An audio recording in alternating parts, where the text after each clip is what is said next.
With Phil stumbling drunkenly out of his bed, appearing in his head all the things he's wanting to be said. 19 minutes of Phil to Phil, with so much time to kill. He promised chill, but all he does instead is beg and chill. His dreams online and straight away begins to whine, but all is fine as long as Shaz benign and doesn't step out of line.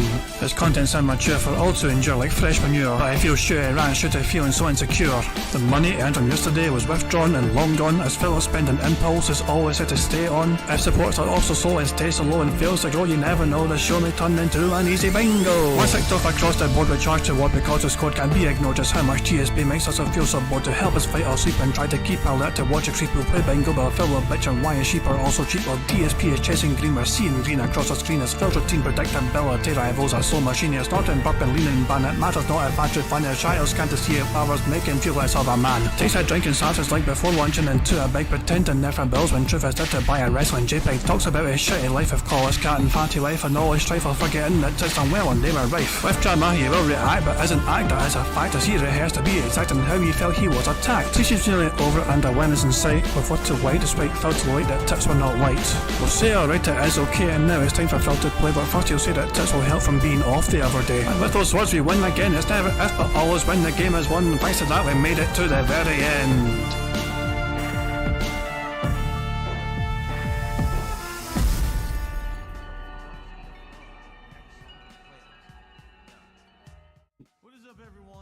Hey guys, King Jad here, and welcome to DSP Bingo for what is today, Monday, the 12th of August 2024.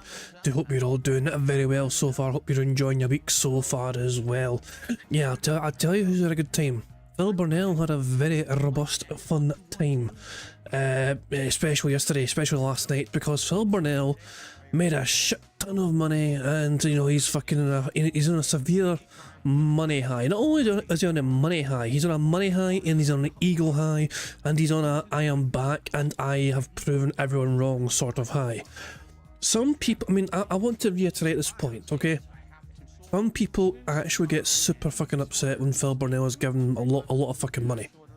And it's like, I don't understand why people do that, because it's not like Phil is going to fucking do anything meaningful with that fucking money.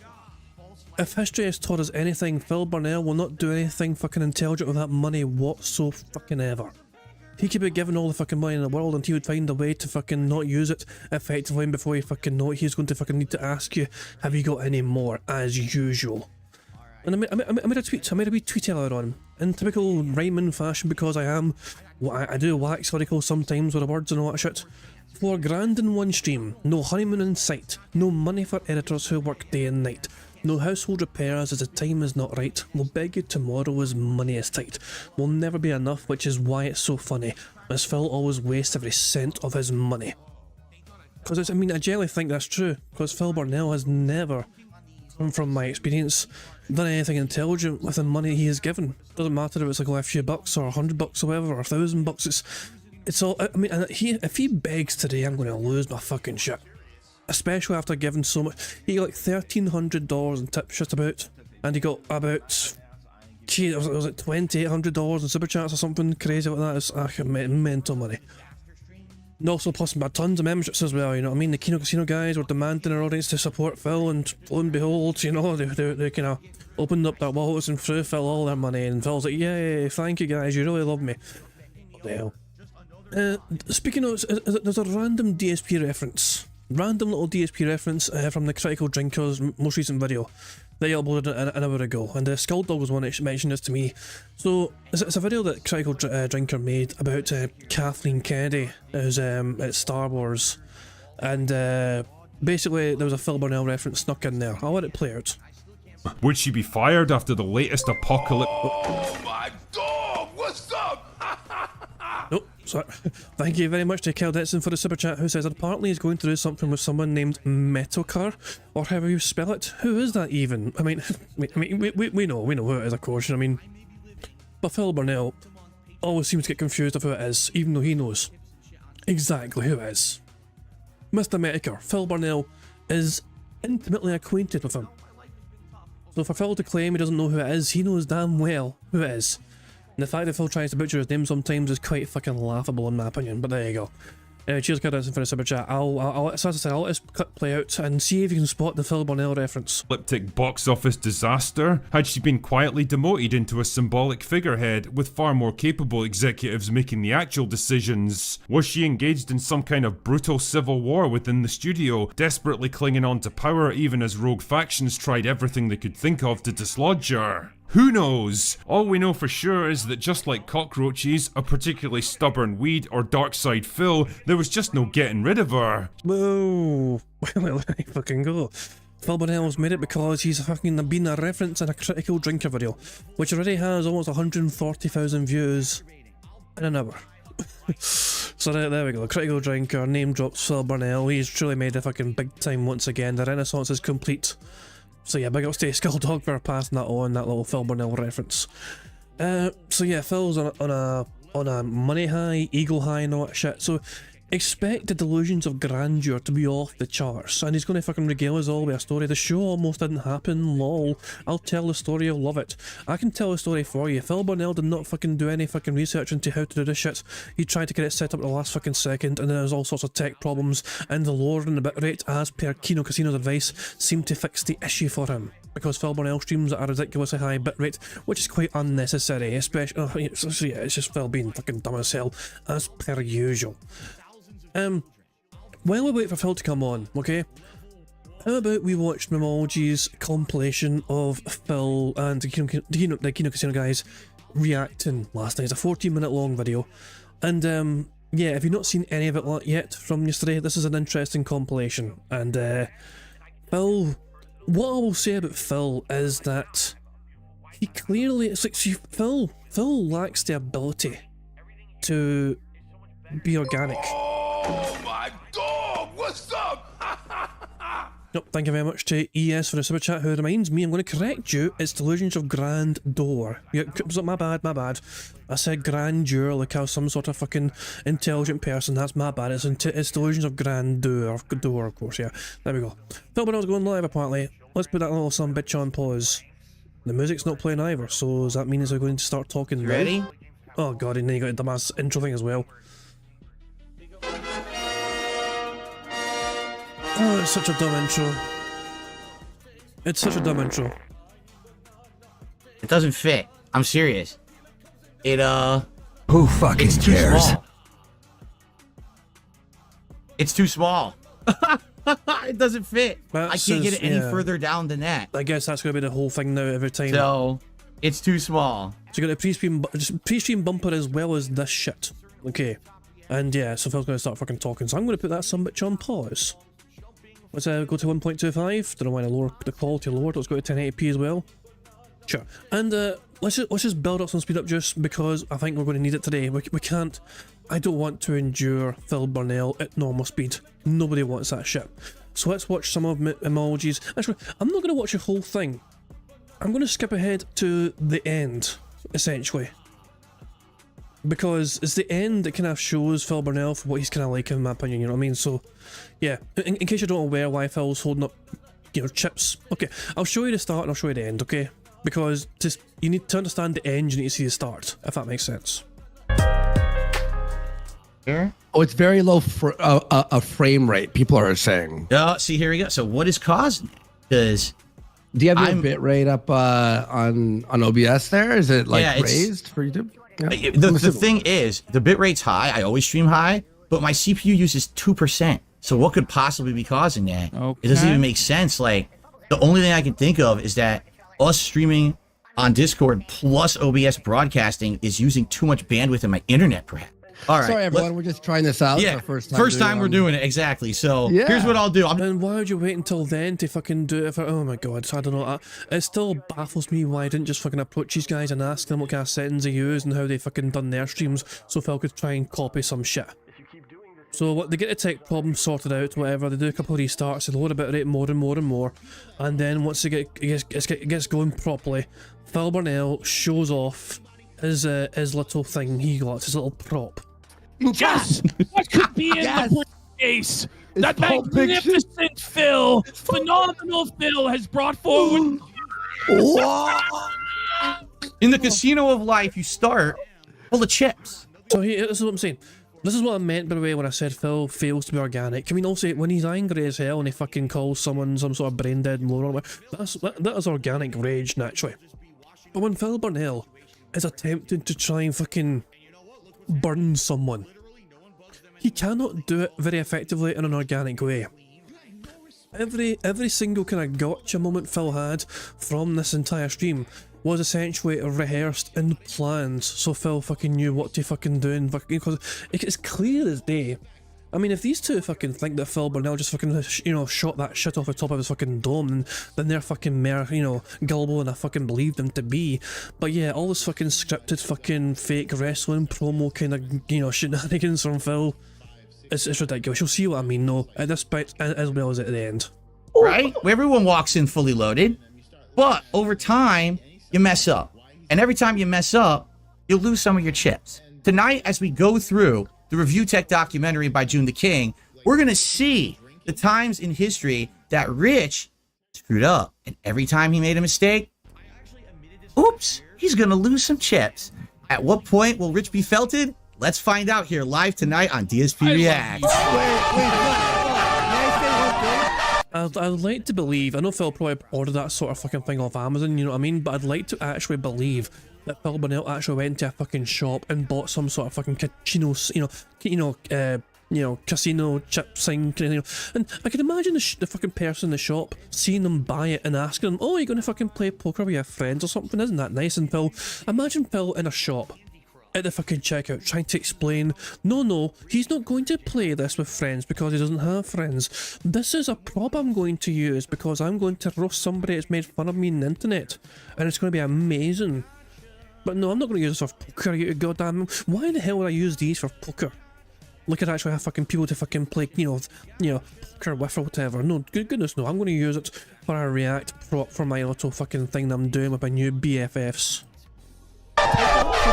Now, to be fair, I did contact June. I said you should have called it the rich taste of failure and showed him sucking a cucumber, but he didn't go for that. Oh, fucking hilarious, isn't it? Now let's skip towards the end, shall we? Let's skip towards the end. If you want to see the whole thing, by the way, I will link this at the end when we're done with it, so you guys can check out the whole entire thing. But here's how the whole thing ended. Supposed to do. I don't even have money right now to buy anything for it. This is the true finale. Okay, right now, because what we have here is the final stack of chips for Rich, and what we have to do is we have to break it down, and we have to say, for every time that Rich sucked a cucumber for money, for every time that Rich kissed a cock for money, for every time that Rich took his shirt off like a lol cow but then made fun of other people for being lol cows, there you go. We're gonna take a ginormous amount of chips away from him. Whoa. For you guys, exposing him for what he really was and finally allowing the internet to see who he was all along. He was 1 million subs insulated from the ire of the internet, and you guys single-handedly, with your exposing all his controversies, turned that around and let the internet see who he really is for who he is. So that's your stack right there, and that's actually the biggest chunk I've taken out of any stack tonight, because you deserve it, guys. Huge support. Thank you. We have this left. Yes. We have this left. The finale. Okay. June the King. Not only making this documentary, but destroying Rich on Twitter for being a liar and hypocrite about doxing. And then today also calling him out for stuff, there you go. That is June the King's stack. And saying he was felted in his tweet after the video was done. Right. Exactly right. So at this point, after all of tonight, Rich literally has, I'm going to show this to you, 1 chip left. This is what Rich has left in his life. Now, here's the thing. I would like to say I am a person who believes that people can improve and change for the better, that people can learn from their mistakes. And maybe after having watched not only this documentary by June the King, but hearing someone like me talk about this tonight, I'm trying to help this man, okay? I want him to get better. I want things to be better for his family. I want him to make good content. This is actually bullshit, as you're going to see in a fucking second, because Phil fucking does a 180. He has 1 chip left, and he has a chance to turn his life around, but he has to become a better person, and he hasn't. We just saw in that entire thing, he makes the same mistakes. He never admits fault. He always has the same problems. Unless you change who you are, you will never improve and get out of this rut, Rich. I know you can't be employed. Otherwise, that's why you're still doing YouTube. You hate it. That's why you look like this. But you have to change as a person. Can you do it? Can you stop every day making yourself the victim, eating the edibles to feel better and doing these awful things? Or can you finally say, you know what? I'm going to fess up. I'm going to apologize for the awful person I've been for the last decade. I'm going to stop making these mistakes and I'm going to move forward positively. Can you do that? Whoa. Oh, wait. Oh, one final thing. For 10 years of you fucking with me and making my life miserable for your personal gain. But remember, Phil doesn't care about Rich and he fucking didn't pay attention to it. I'm taking your final chip as the king's tax, you motherfucker.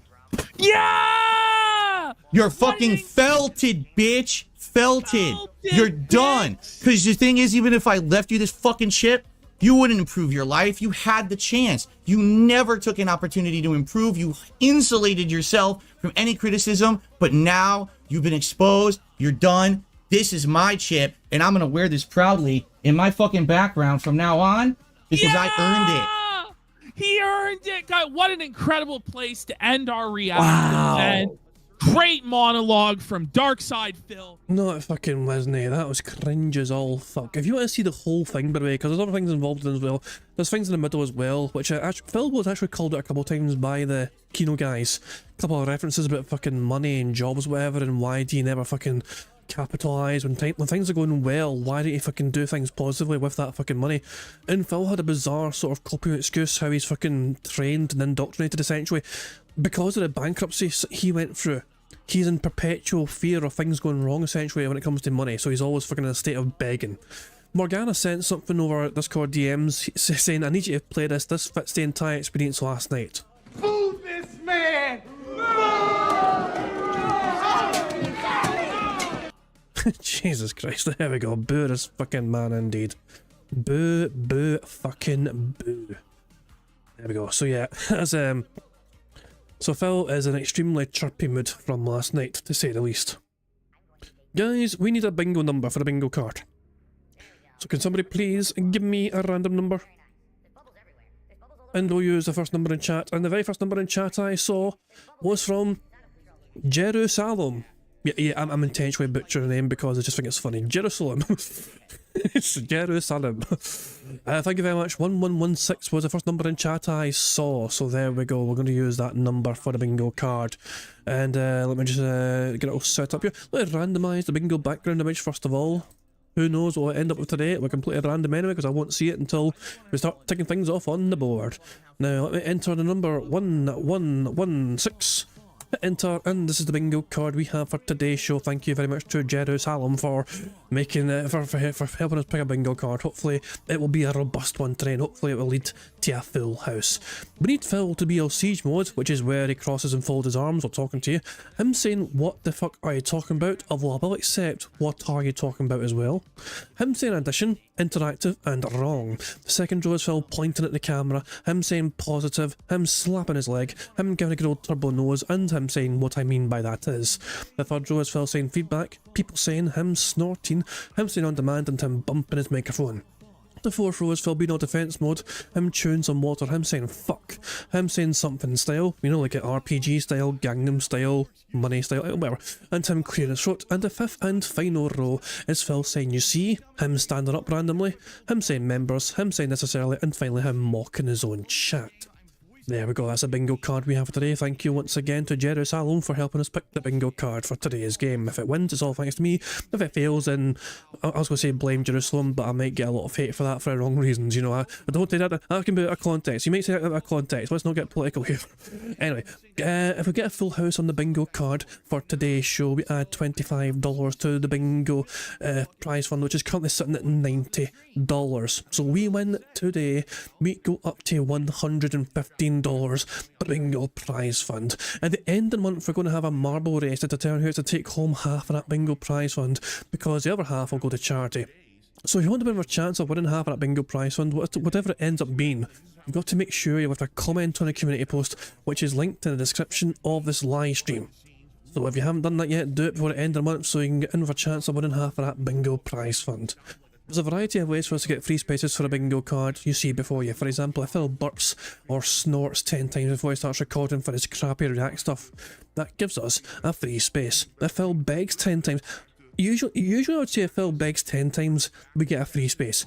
If Phil begs once today, after being given $4,000+ in contributions across tips, super chats and memberships yesterday, if he begs once, I'm giving us 5 free spaces. One beg, I'm giving us 5 free spaces. But 10 begs is another free space on top of that. So there we go. And finally, if we get 100 likes on this bingo stream, before we finish playing bingo, not only will that give us a free space as well, but you guys also get to enjoy the Bubbles animation made by the supremely talented Pixar Animations to celebrate the 100 likes. So you guys are in direct control of one of the ways we can get a free space, directly controlled by Phil and his bizarre body functions, as well as him fucking begging profusely. One beg gets us 5 free spaces right off the board. If he gets to 10 begs, there'll be 1 more free space though. So there we go. I think I've covered all the bases. But by the way, him begging once for 5 free spaces is a one-off, of course, because Phil was so inundated with fucking support yesterday. Surely, most reasonable people wouldn't even think to fucking ask for money a day after he got given over $4,000 odd in contributions across various different fucking means. But who fucking knows? I guess I'll have to wait and see. But yeah, I think the only thing left me to do is to press the random Scottish soundboard button to send us off into battle once more. Welcome to Operation Mindfuck! Oh god, you fucking said it, Frankie, right? And as you can tell, guys, I'm still not feeling too well, but it is what it is, you know. We persevere, not. I'm not going to make a big song and dance like Phil Burnell does. I'm not going to go, hey, I'm sick, but nah, fuck you, that's a Phil Burnell kind of thing. We just fucking get on with things here. Good luck, everybody. Hit time bingo. Too small. Good morning, everyone, and welcome to the show. Wow, what a show got in store for you today, because, ladies and gentlemen, today is the fallout, the unpacking, the recovery from last night's epic, over a 4-hour cooperative react to the June the King documentary on Review Tech USA over on my DSP Reacts channel. If you haven't seen it yet, well, you are missing out. It was an epic event, and today on the show, I'm going to tell you all about it, including the fact that it almost didn't happen. Yeah, there was complete last-minute disaster, and we really almost didn't get it together. Wow. So, it's going to be an epic show today. Thank you for joining me for the Level 1 podcast. And we can skip past this shitey intro. I'm going to go 1.5 speed. I'm not even going to wait for him to annoy me to get to 1.5 speed. We're going to start off straight on 1.5 speed. 2 ticked off on the board, 23 to go. Alright, so, everyone, welcome to DSP Gaming and the Level 1 podcast. Today is Monday, the 12th of August, 2024, the day after, as I believe they will call it. Wow, what a night last night was, right? Over on my DSP Reacts channel, I did a cooperative react to the documentary about Review Tech put out by June the King yesterday. First of all, if you haven't seen it yet, about 90 minutes long, it had, at one point, over 8,000 live viewers watching it when it debuted on YouTube. As of this morning, it has almost hit 500,000 views in 24 hours. That's actually incredibly good performance for this kind of documentary. June has outdone himself with a quality piece of product, and I think that everyone on the internet knows that. And the fact that so many people were going to react to it, including myself and Kino Casino, that's really what got people hyped to kind of check it. Oh my god, he's actually fucking taking responsibility for June the King's documentary getting so many fucking views and attention. So if Phil Burnell's one fucking trumps that, does that mean that, you know, who's responsible for that then? Jesus Christ, man. It out, and so they did, and I'm very happy for June. I hope that the views continue to skyrocket on that documentary. I strongly recommend you check out the June the King channel on YouTube. Now, man, let me tell you guys something. First of all, that was my highest viewed stream of all time. Of all time. Not just the highest viewed stream on DSP Reacts, not just the highest viewed stream on DSP Gaming, not just the highest viewed stream on YouTube. It's literally the most views I've ever received on a live stream. We peaked at about, I want to say, 3,200 viewers. It kind of fluctuated. Wait, is that all? I mean, it's not bad, but Phil was expecting like fucking like 5,000 or at least, I believe. You know, so okay, it's impressive for Phil, okay? But he was generally hoping and expecting for fucking more, especially with the Kino Casino guys going over to him and bringing their fucking viewers over. 3,200 was his highest. I mean, geez, okay, whatever. You know, if you're happy with that, Phil, whatever. Smelly's asking, when Phil's doc that June the King's making happens, do you think that there's going to be a falling out between Phil and the Kino Casino guys? Or do you reckon they'll continue on being like friends and whatnot? I think it entirely depends on how they react to the actual documentary. If they have an opinion about certain parts of the documentary which does not rub well with Phil Burnell, he is probably going to expect an apology or an explanation from them.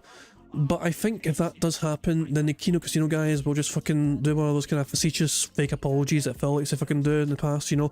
So yeah, it's one of those things. If Phil gets upset with him, they're going to fucking pretend to be sorry, and I think they're going to be kind of okay with each other.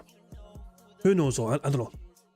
Everyone, I know the general consensus that everyone hopes for is that once the fucking documentary on Phil comes out by June the King, then Phil's like fucking little renaissance here, his little comeback, the second coming of Phil Burnell. I know everyone's kind of hoping it'll just tank again. I don't think it's going to be that way.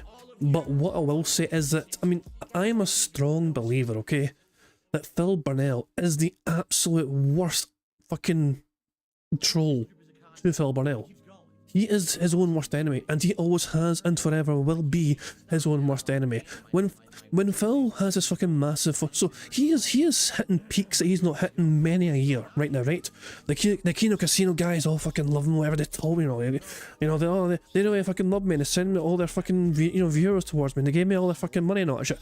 So Phil's on a fucking ego high and a money high right now. He genuinely believes this is a massive comeback for him. He genuinely fucking believes this is sort of something special again for him. So but that's what I'm saying, that is when he is at his most dangerous to himself. Because, what's Phil saying? Pride comes before a fall, so Phil's going to fucking get so high, and his ego's going to get so fucking high as well, and he's going to fucking believe he's untouchable, and lo and behold, before you fucking know it, the crash is going to fucking happen, the inevitable fucking crash, the plummet, the fall from fucking grace, the fallout of sorts, you know what I mean? So yeah, the Kino Casino guys will eventually probably, I imagine, I don't think it's going to happen when the June King documentary. I think they'll be okay for a while, but I still think they're going to say and react to things in that documentary that Phil will demand an apology for.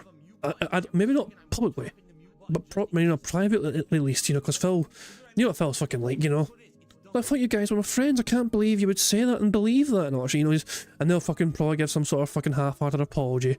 And then Phil's like, okay, that's good then, like, you guys are sincere, I believe you, let's keep sending your viewers my way. Hashtag get felted. This is the thing as well, right now they have a common fucking person to make fun of, Review Tech USA. But the documentary is done now, and Rich is kind of like, I feel like this is the height of that sort of popularity that it's going to get to, if that makes sense. I don't think this is going to, like, it's basically going to fucking, dwindle from here on in regarding RTU. But you still float around and try and say things and do things, of course, he'll get some attention or whatever, but it won't be much. There won't be much more else for Kino guys and DSP to collaborate about when it comes to Review Tech USA. So the question would be then, what is going to keep them together? What could potentially keep those guys involved in doing collaborative content together?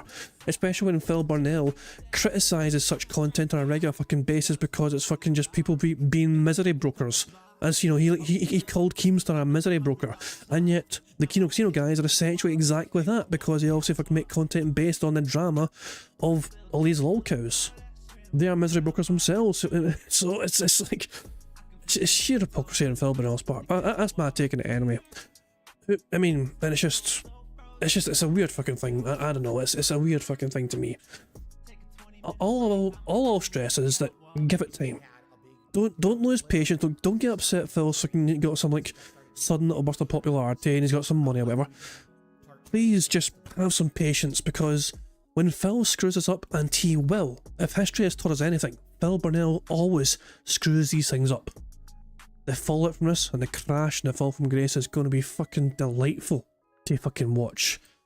And hopefully you'll all be there, as well as me, to enjoy it and appreciate it and glorify and Phil fucking himself over once more. Quite a lot, but we were over 3,000 at some point, which is absolutely amazing to have that many live viewers on my stream. Okay, my stream. This is not me appearing on someone else's show. This is my own stream, bringing that amount of attention. And of course, if you add all the illegal restreamers, I believe people were saying it was upwards of 8,000 viewers. Well, it's not illegal restreams though. How is it illegal restreams? Also, based on what? Based on what metrics? Based on what fucking numbers? The illegal restreamers. I don't understand where does Phil base those fucking metrics off, I wonder. As Steve says, it's almost like the people who are on your stream are more popular than you or something. Yeah, exactly. That's essentially it. Hold on. And yeah, I mean, Morgana says, click his viewpoint, right? You know, view count right now to prove a point. Right now, there are 460 people watching Phil Burnell do this podcast. Oh, I'm so sorry. 464. 464 people right now watching Phil Burnell do his fucking podcast. Where are the other 3,000 people? I wonder. So that's pretty darn good. All right, I'm happy for that. Thank you to everyone who tuned in.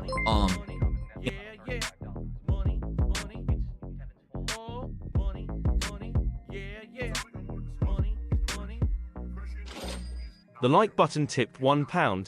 Smash me, read the like button, if you hate Phil. Snort. Jesus Christ. Thank you, the like button, for that tip. Very kind of you indeed. And it's a good reminder, of course. 100 likes gets us a free space. You also get to enjoy the Bubbles animation made by Pixar or whatever. But yeah, the free spaces could come in clutch today. Who knows? So yeah, please make sure if you haven't liked the stream yet, hit that like button so we can get a free space to help us on our way to a full house. So that's pretty darn good. All right, I'm happy for that. Thank you to everyone who tuned in. You know, will I ever get attention like that again? I don't know. It's nice, but let me tell you, chaotic. You guys, if you were there live, I know you saw how absolutely insane the chat was moving. It was flying, just flying a mile a minute. You could barely read it. It was all over the place. And of course, let's just address the elephant in the room now. Okay? The amount of contributions were outstanding. We're over the top. Oh my god, what do you mean the elephant in the room? Oh my god, oh my god, if he somehow transitions into a fucking beg. So Phil's addressing all the money he was given, okay? Right. How's it? Oh my, okay, I'm still letting him cook. But still, if Phil turns this into a begment in some capacity, not only am I gonna fucking lose my shit, we get 5 free spaces. That's the elephant in the room now, okay? The amount of contributions were outstanding. We're over the top insane. And I know you guys are probably wondering, well, how much did you make yesterday? Okay, well, I can only tell you one thing. I made just about $1,000 in tips in one night.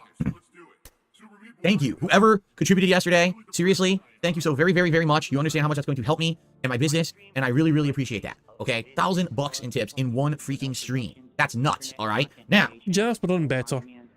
Look, Jasper still holds the fucking crown. Jasper done better. Jasper managed 2 fucking K. Why do you think they call him 2KJ? That little furry bastard fucking made bank for you in one fucking night. Kino Casino ain't got shit in Jasper. But hell, yeah. And Aviga says he made 1,300 in tips. You gotta bear in mind, so he was probably given that. But if Phil but isn't there a fee if Phil tries to fucking take that and put it into his bank account straight away? So Phil might have lost himself almost $300 with that potential fee. Or is that a bit extreme and too much? I don't know. The calculation I saw, it was just under $1,300. That's the figure I saw for tips. So, I don't know. As I said, you know, that's the number I saw anyway. And like $2,600 in super chats. Plus on top of that, you've got the incalculable number of fucking members, and there's tons of memberships as well. What about everything else? What about super chats? What about memberships? There were a ridiculous amount of super chats, and there were a ridiculous amount of memberships gifted to the channel. Okay? How many? I can't tell you. Now, it's not that I don't want to tell you. I'm a transparent guy. I can't tell you because YouTube crashed when the stream ended. So the analytics probably... So from my experience, the analytics, at least on my side of things anyway, don't actually tell you what you got until at least like a full 24 hours have passed since that stream. So for example, like I won't be able to figure out, YouTube won't be able to tell me, for example, how well my stream did yesterday because it's too soon. I'll update later on usually. So Phil might be in the same kind of situation in that regard. Although other people were able to track the fucking YouTube, the contributions and all that shit. And we'll see if we can find any actually. Let's see if we can find any.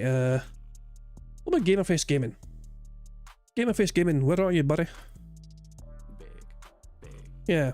Oh yeah, and by the way, the Kino Casino guys, I believe, stole this image and then posted it themselves without even crediting Game Face Gaming.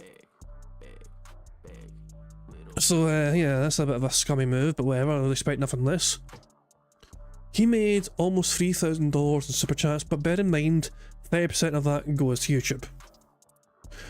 Steve is saying that Dashfire has a breakdown of it. Where are you, Dashfire? Oh fuck, there's tons of Dashfires. I'm just gonna type in Dashfire DSP and fucking hope that fucking there we go. I follow it. Why would it not let me find them? I follow them as well, for God's sake. So fuck me. Right, where's the breakdown? Where's the breakdown? Where's the breakdown? Where's the breakdown? Where's the breakdown? My god, he tweets a lot. That is gone. Ah, buddy, where's the breakdown? Ah, here we go. DSPs. there's a breakdown right there. DSPs 4-hour Kino stream. Snorts 0. Nose blows 0. Leg stretches 0. Pee breaks 0. Nail bites 0. Nose picks 0. Shaking 0. Interesting breakdown. Where's does he actually have a breakdown of the figures, or surely he did not manage to get a fucking breakdown of everything. Check his media. I mean, I'll probably scroll past the bastard and think, knowing me. Right, let's check the media. Oh, the day total. Oh wait, that's So yeah, this was. Wait. Yeah, $1,233 from the night stream. And Derbear has managed to come up with his figures himself. Phil made $2,867 in super chats, and YouTube take almost basically Phil made $2,000 in super chats once YouTube take a cut. And that's just super chats, mind you. The memberships as well, maybe somewhat Argentinian, who knows, but I imagine some were not Argentinian. So yeah, Phil made bank last night. I'm still maintaining Phil made about $4,000. Across all things combined. But there you fucking go, it's just insane numbers. So Phil, how are you going to transition this? Let's just rewind you like 5-10 seconds. Let's see how Phil's going to transition this.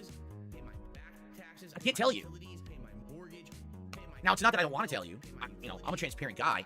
I can't tell you because YouTube crashed when the stream ended. The stream had a lot of technical issues, okay? We're going to talk about that in a second, how it almost didn't happen. And there were so many viewers and everything. By the end of the stream, as I was trying to shut down the stream, everything locked up and crashed on me. So normally what happens is when you end a stream on YouTube, a summary screen will pop up for you, and it'll say, here's how many viewers you had when it peaked, here's how many total viewers you had, here's how much you made in super chats, here's how many members you gained. It tells you all those statistics live, like right away when the stream ends. I went to do it, the whole thing went, bloop, it just like locked up my browser. And then when I went back, you can't see statistics until like a day or two passes. So right now, I go to that video and I try to take a look at it, and I can't see any analytics on it whatsoever yet. It acts like I made nothing. Now, obviously, I made a ton. We all saw the super chats and the memberships rolling in during that event, but I can't see it.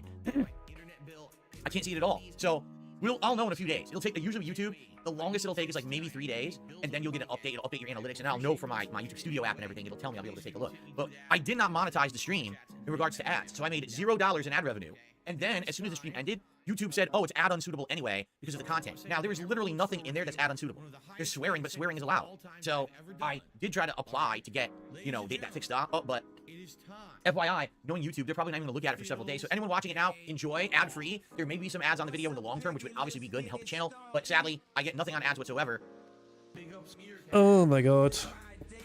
Oh my god, he's actually...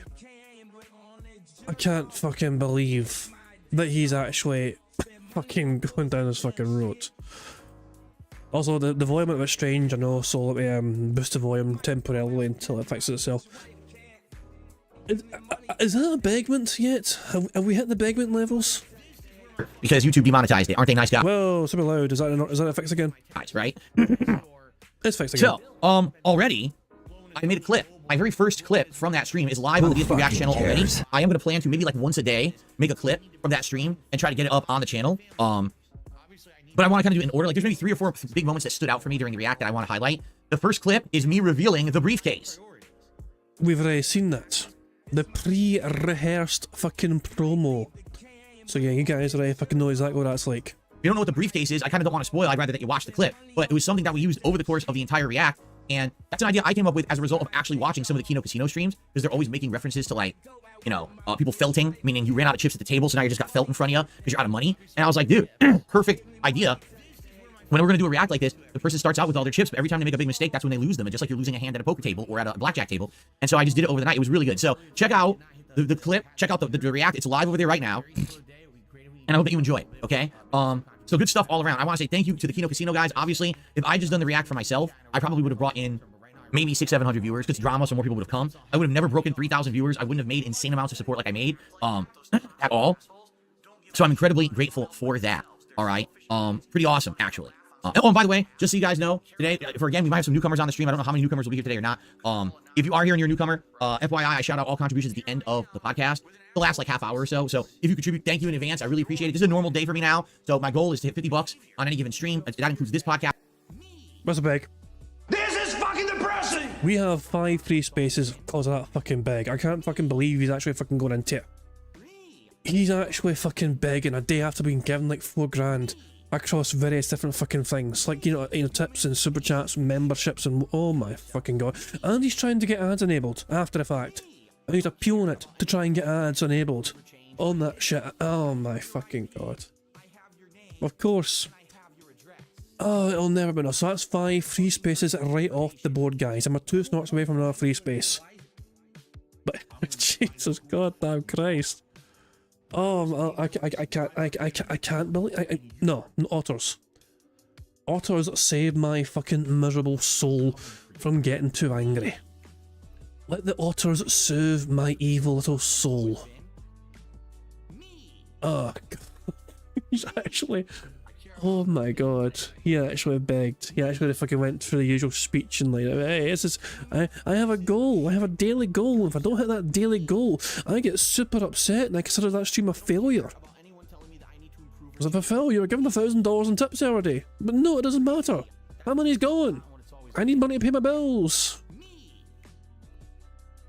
Oh my god. Right. Right, we need to get through this. We need to get through this. Let's let him do his little usual spiel and see.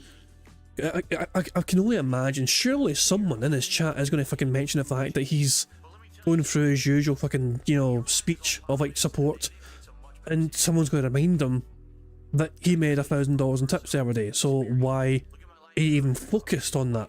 Let it happen organically, Phil. Just tell your audience, I'll shout it out at the end, you know, once you're fucking finished doing your other part. You didn't need to go in, you didn't need to segue into your big, for God's sake. Thank you in advance. I really appreciate it. This is a normal day for me now. So my goal is to hit $50 on any given stream. That includes this podcast, and then we're gonna head over and do my React show on my React channel, DSP Internet's Clip Show. So thank you in advance to anyone who supports, and back to business as usual, basically, for the rest of the week. Okay, cool. All right, so business as usual, I translate that to as I'm fucking asking you for, you know, at least $50 per stream. Business as usual is Phil completely ignoring the fact how much fucking support he got the previous fucking days, including fucking last night. Business as usual is him wondering why things are so slow, even though something was massively fucking higher than usual. So that went really well when it happened, okay? And I'll talk a little bit about how it went, but before we get there, I want to talk about how it nearly didn't happen, all right?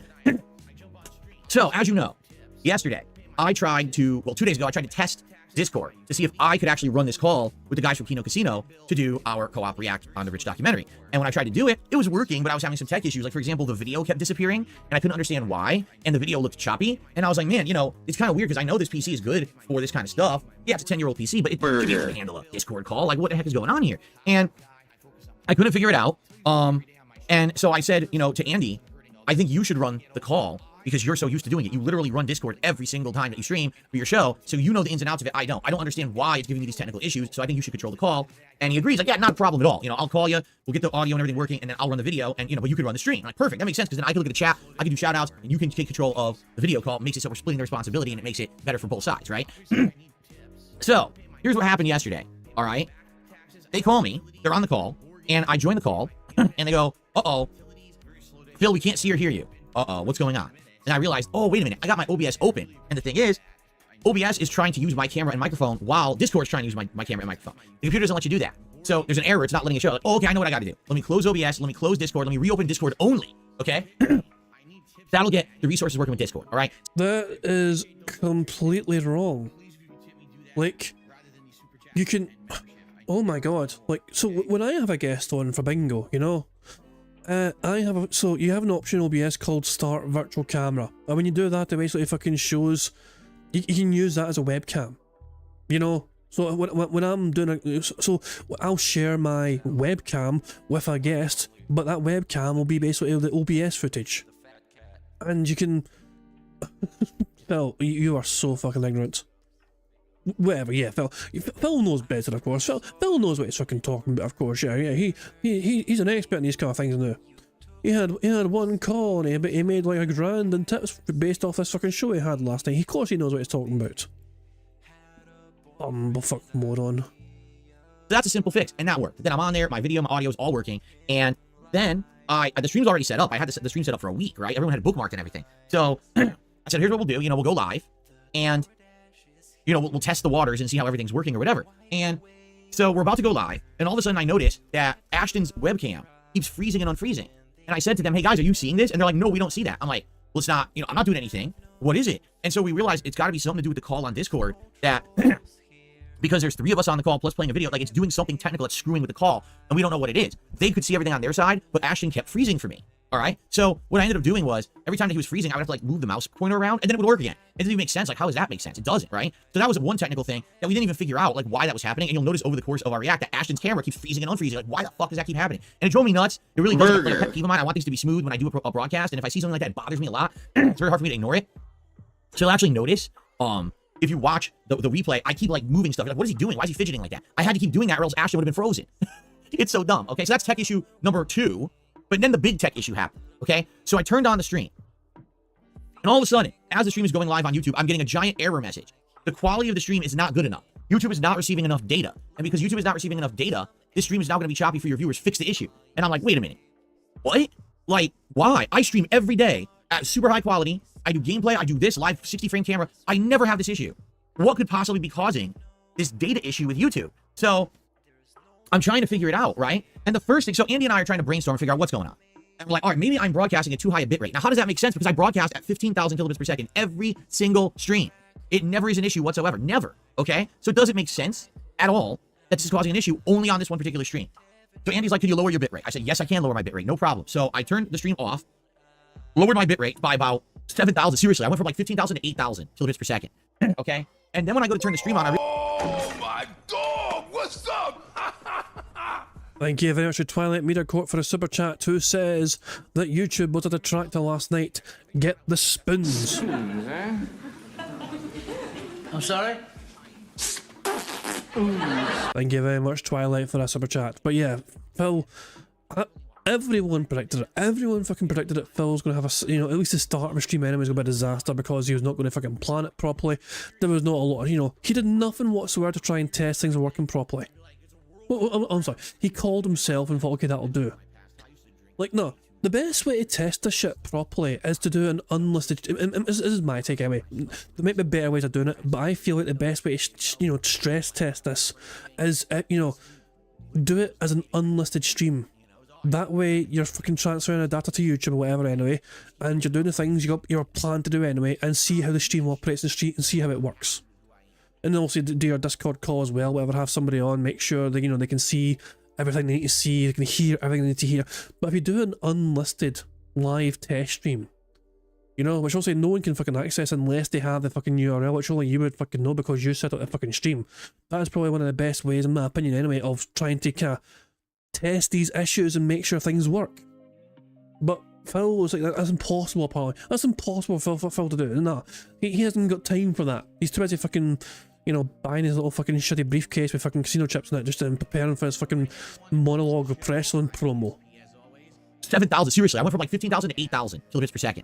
Okay? And then when I go to turn the stream on, I realize something. Oh no, that's not going to work. Why? Because on YouTube, they have different like codecs that you use when you stream. The standard codec is for around anywhere from like 3,000 to 8,000 kilobits per second. But once you go above that, like I stream so high quality, YouTube makes you use the next level, which is 1440p. So I'm using like this higher level codec to stream. And if I stream at 8,000 kilobits on that codec, it ain't gonna work. It's actually gonna have issues again. So now we're like, oh man, now what we gotta do is remake the whole stream. And that sucks because we had 3,000 viewers sitting there watching, and we had to cancel that original stream and make a whole new second stream with the different codec, okay? So now we had to migrate everyone over, and of course it's a chore because everyone's like, I don't understand. Hold on. The 3,000 number he was super proud of got to witness Phil completely fuck up the stream entirely, and did he not get those numbers ever again? Did he never once again reach the heights of 3,000 viewers? The 3,000 viewers, you know, the max number of people that was on that stream at one point in time, basically witnessed the fucking disaster part of the stream only. And what's going on? I don't blame people. So we lost like 1,000 viewers, but then eventually they figured it out and they came over, okay? They figured it out. What do you mean they figured it out? You figured it out, Phil. Because you didn't fucking test it. Because you don't care about your craft. You don't care about knowing. You don't care about learning it. All you care about is fucking doing it. You don't want to fucking put in the effort to learn how to do this shit, Phil. You just want to fucking have it work and be done for you and have other people do the fucking the brain work to make it work for you, you lazy bastard. So we turned the new stream on, okay? And the fucking thing is still doing it. I was like, now this is ridiculous. This is absolutely insane. I'm at a lower bit rate. I'm at a lower codec. How could it possibly be saying that I'm not sending enough data? And then Andy, all of a sudden, Andy, like you could, it's like one of those old Warner Brothers cartoons, you know, Looney Tunes. The light bulb appears above his head. It's like ding, and he goes, Phil, I know. Go to your settings. Check the settings right now for this one thing, okay? So what is it? In Discord, for some reason, there is a little checkbox or a little switch, one of those things, sliders, hardware acceleration, okay? What the fuck that's supposed to be for, I have no idea, because when it's off, it looks fine. Like, when you have hardware acceleration off, all the video looks fine. It looks beautiful. It's smooth. It's high quality. What the fuck would hardware acceleration do on a Discord call? Why would you want that? Especially because apparently in this case, you know what it was doing? Get this. Hardware acceleration was overloading my GPU because the way my setup works, my streams go through my GPU and direct capturing goes through my CPU. This hardware acceleration was literally maxing my GPU and destroying my PC. What the fuck? Who made that? What dunce fucking made that option and has it checked by default in Discord? Burger. Now you might say, well, Phil, why didn't you know this ahead of time? Because I don't use Discord. That's what I've told you guys over the years. I really, actually don't use Discord. All right? The only thing I ever use it for is to chat with my moderators. That's it. I don't use it at all. So yeah, and also for WWE Champions Discord groups. Yeah. You use it for multiple reasons, not just to chat with your fucking moderators. So yeah, that's a bunch of bullshit right there. That's a bunch of malarkey. Use Discord. All right. The only thing I ever use it for is to chat with my moderators. That's it. I don't use it at all. So because of that, I don't have experience with these checks and these fucking things. I don't know what's going on. Okay. Now, Phil, why didn't you test this and set it up before the stream? No, I did. Remember the night before I did try to test it. It wasn't working. That's why I was gonna have Andy run the call. But who knew that this hardware acceleration was gonna make it impossible for me just to have a Discord call on the screen while I tried to broadcast? Who would have thought that? No one would have thought that, right? So all I did, okay, I unchecked hardware acceleration, turned the stream on, everything's beautiful. Stream's great quality, smooth, everyone's loving it. Like, dude, we just wasted a half an hour on this dumb shit because some fucking nerd that works for Discord put a hardware acceleration slider on by default because he's a fucking idiot. That shit pisses me off. It happens all the time. These people, they program, again, they're book smart, but they're not street smart. If you have an option like that, don't leave it on by default. Have it be an option you actively choose to turn on, not turn it on by default, fuck your system up, and we have to fix it. We're the end user. We don't need to be fucked over by your dumb shit. Anyway. Where is it in settings? You gotta go to your settings. It's video and voice, and it's in there. It's actually a check thing. I think it's under advanced, and it says hardware acceleration. If you turn it off, your video will look fine, your audio will sound fine, and by the way, it won't destroy your fucking system. Like, what? Why do I feel the need to insult everything? Because Anso Kamaru, in life, if you pussyfoot around and you don't talk real, then people get away with idiocy. Okay? The reason that people actually say, well, this is definitely him mocking his chat now. Burger. I'll tell you exactly why Phil feels the need to insult and mock everything. Because deep down, in the core of his soul, he is a nasty, toxic, horrible little person. He wants to try and portray himself as some sort of positive, meaningful individual, whatever, but Phil, deep down his fucking soul, is just a nasty little prick. And he always will be a nasty little prick. No matter how much he tries to pretend otherwise, deep down, at his core, at his roots, he is an irritable, nasty, toxic, horrible little cunt. Oh, I fucked up and now I should learn from my mistakes. It's because people call them out for them. All right? It's insanely fucking stupid to have this option in an app and have it on by default. Turn it off and let me enable it if I want it. You want to know where else it is in? OBS. In OBS, the same exact thing happens. If you take a look in OBS settings for browsers, I think it is. Oh, I know what it's for. It's for this. And this is not a real animation right now for contribution, but it's for this. For example, when I play an animation on my stream like this, right? There's an option in OBS that says use hardware acceleration to make it look better. Now, does that look bad? No, that animation looked great, right? No, Guess what? terrible. No hardware acceleration. It doesn't do anything. It's worthless. Every app has this and has it on by default, and it does nothing. Whoever invented it, fucking stop. Just stop. Stop fucking with people. Turn it off. No one needs it. No one wants it. Nobody cares. Okay? Who fucking cares? Now, so once we got the tech issues done, which took a half an hour, we finally got the React going, okay? Now, I really had a great time, okay? And listen, here's the thing. These guys at Kino Casino are constantly praising me on purpose. It's two reasons, okay? Number one, because it's funny. It's funny to see someone, after all the abuse I've taken over all these years, from everyone on the internet, right? To actually see these guys just constantly be praising me and act like I'm above reproach. And you all know I know I'm not above reproach. I know I'm a flawed individual. I've made many mistakes. To see them do the opposite, it's a funny bit, and it's a bit that's working. People are enjoying this bit and having a good time with it and laughing at it, correct? Basically, Phil, if they did what's in their nature to do, you would be upset too easily, because you cannot laugh at yourself like most other people can. In order to keep you sweet, they have to fucking keep doing that. That's like, in Phil's the only one that doesn't seem to understand that. He's pretending he knows exactly what's going on. He's no. Jesus Christ, man. On you go, Phil. You know better, of course. You know better. Yeah, you understand everything that's going on. So there we go. That's number one, okay? Number two, all right? What's happening is, because these guys are praising me so much and being nice to me, it is making all of the communities of cult-like sickos who have focused around shitting on me for 10 years freak out. It's making these communities be exposed. No, I guess some people are getting annoyed, but honestly, you guys know my stance. I don't really care about the Kino Casino guys, you know? And I'm not saying that in a derogatory fucking way. Like, I know hee-haw about them. I know very little about them. I don't want them to fail or do well, or, you know, I nothing them, you know? I don't give a shit. Look, all I know is that Phil Burnell is in a big high right now, his ego high, you know, but all I know is, well, like, it doesn't matter who's doing it with Phil. He is going to ruin this eventually, and we will be there to enjoy it when it happens. So, honestly, I don't give a shit, you know? Will the Kino Casino guys, like, get Phil over or you know, turn on him at some point? Who fucking knows? Maybe I will, maybe they fucking won't. We'll have to wait and see. But honestly, personally, I don't give a shit. That's just me though. I know some other people think differently, each to their own. But I would recommend, at least, you know, don't let it get to you. Because Phil is going to screw us up eventually. Because if history's taught us one thing, Phil always ruins every single relationship he's ever fucking had. For being these spurging losers who are just, oh, I can't take it. I don't get it. For 10 years we got our way with him, but now people like him. I don't get it, and they sound just like that. I don't get it. I don't understand what's going on. Oh, that's actually, I recorded that last night and I played it back for you. But anyway, that's exactly how they sound and how they act, and their communities are imploding. Okay, imploding because they can't handle the fact. So does anybody know any detractor communities that have imploded? I have seen no evidence of detractor communities imploding on themselves because of Kino Casino. I literally know of none. I've seen some people get upset with Kino Casino guys, you know, but that's about it. So I just feel like Phil's pulling shit out of thin air here as usual. That people are actually enjoying content with me in it rather than making fun of it. They can't believe that there's people out there that don't just want to make a buck on making fun of me, okay? And here's the thing. This is the funny part. It's good content. It's funny. And we all understand it's a joke. Do those guys, are they in love with me? No, they're not.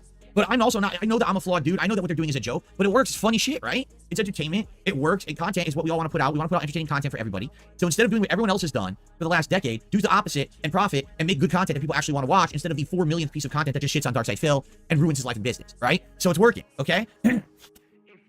It's actually working, and I'm excited for the future because this is just the beginning. I'm not saying that all my content's changing to React content, that all my content's going to be co-op content with stuff like that. It's not. I've already said publicly, and I said this to them again last night. The reason it's working right now, okay? The reason it's working right now is because it's outside of the ordinary, okay? If it becomes ordinary for me to be part of that content, it's not special anymore. So if I'm going to do stuff like this, and I do it maybe like once a month, every couple weeks or something, I jump on a show and I say hello or something like that, that's better than me being a regular or a co-host or a major part. Once a couple of weeks is still quite fucking regular in my opinion. That's still regular as fuck. Once a month makes it sound like you're on your fucking period. So yeah, it's that time of the month. You know, oh, it's, you know, women have Aunt Flo, but the Kino Casino guys have Uncle Phil. Come along. Oh my dog, what's up? Oh my god, thank you very much to ES for the super chat, who says, only division is if payoff is going to be worth it.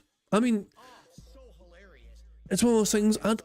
I personally don't imagine it's going to be some big massive fallout like the side scroller thing was. Phil went nuclear on his side scrollers, you know. He went fucking lost his goddamn mind with his side scrollers. But the Kino Casino guys, I think it's going to be a lot smaller scale than that. I think it's going to be I think it'll fizzle out, you know. I think it'll just fizzle out over time, essentially. Because the honeymoon period is starting to, it's almost over, you know. Yes, it's almost over, but yeah. he's literally, he's trying to stress it's not going to be a fucking regular thing. And then at the same time he's saying, oh, we'll do it once a month. I called this.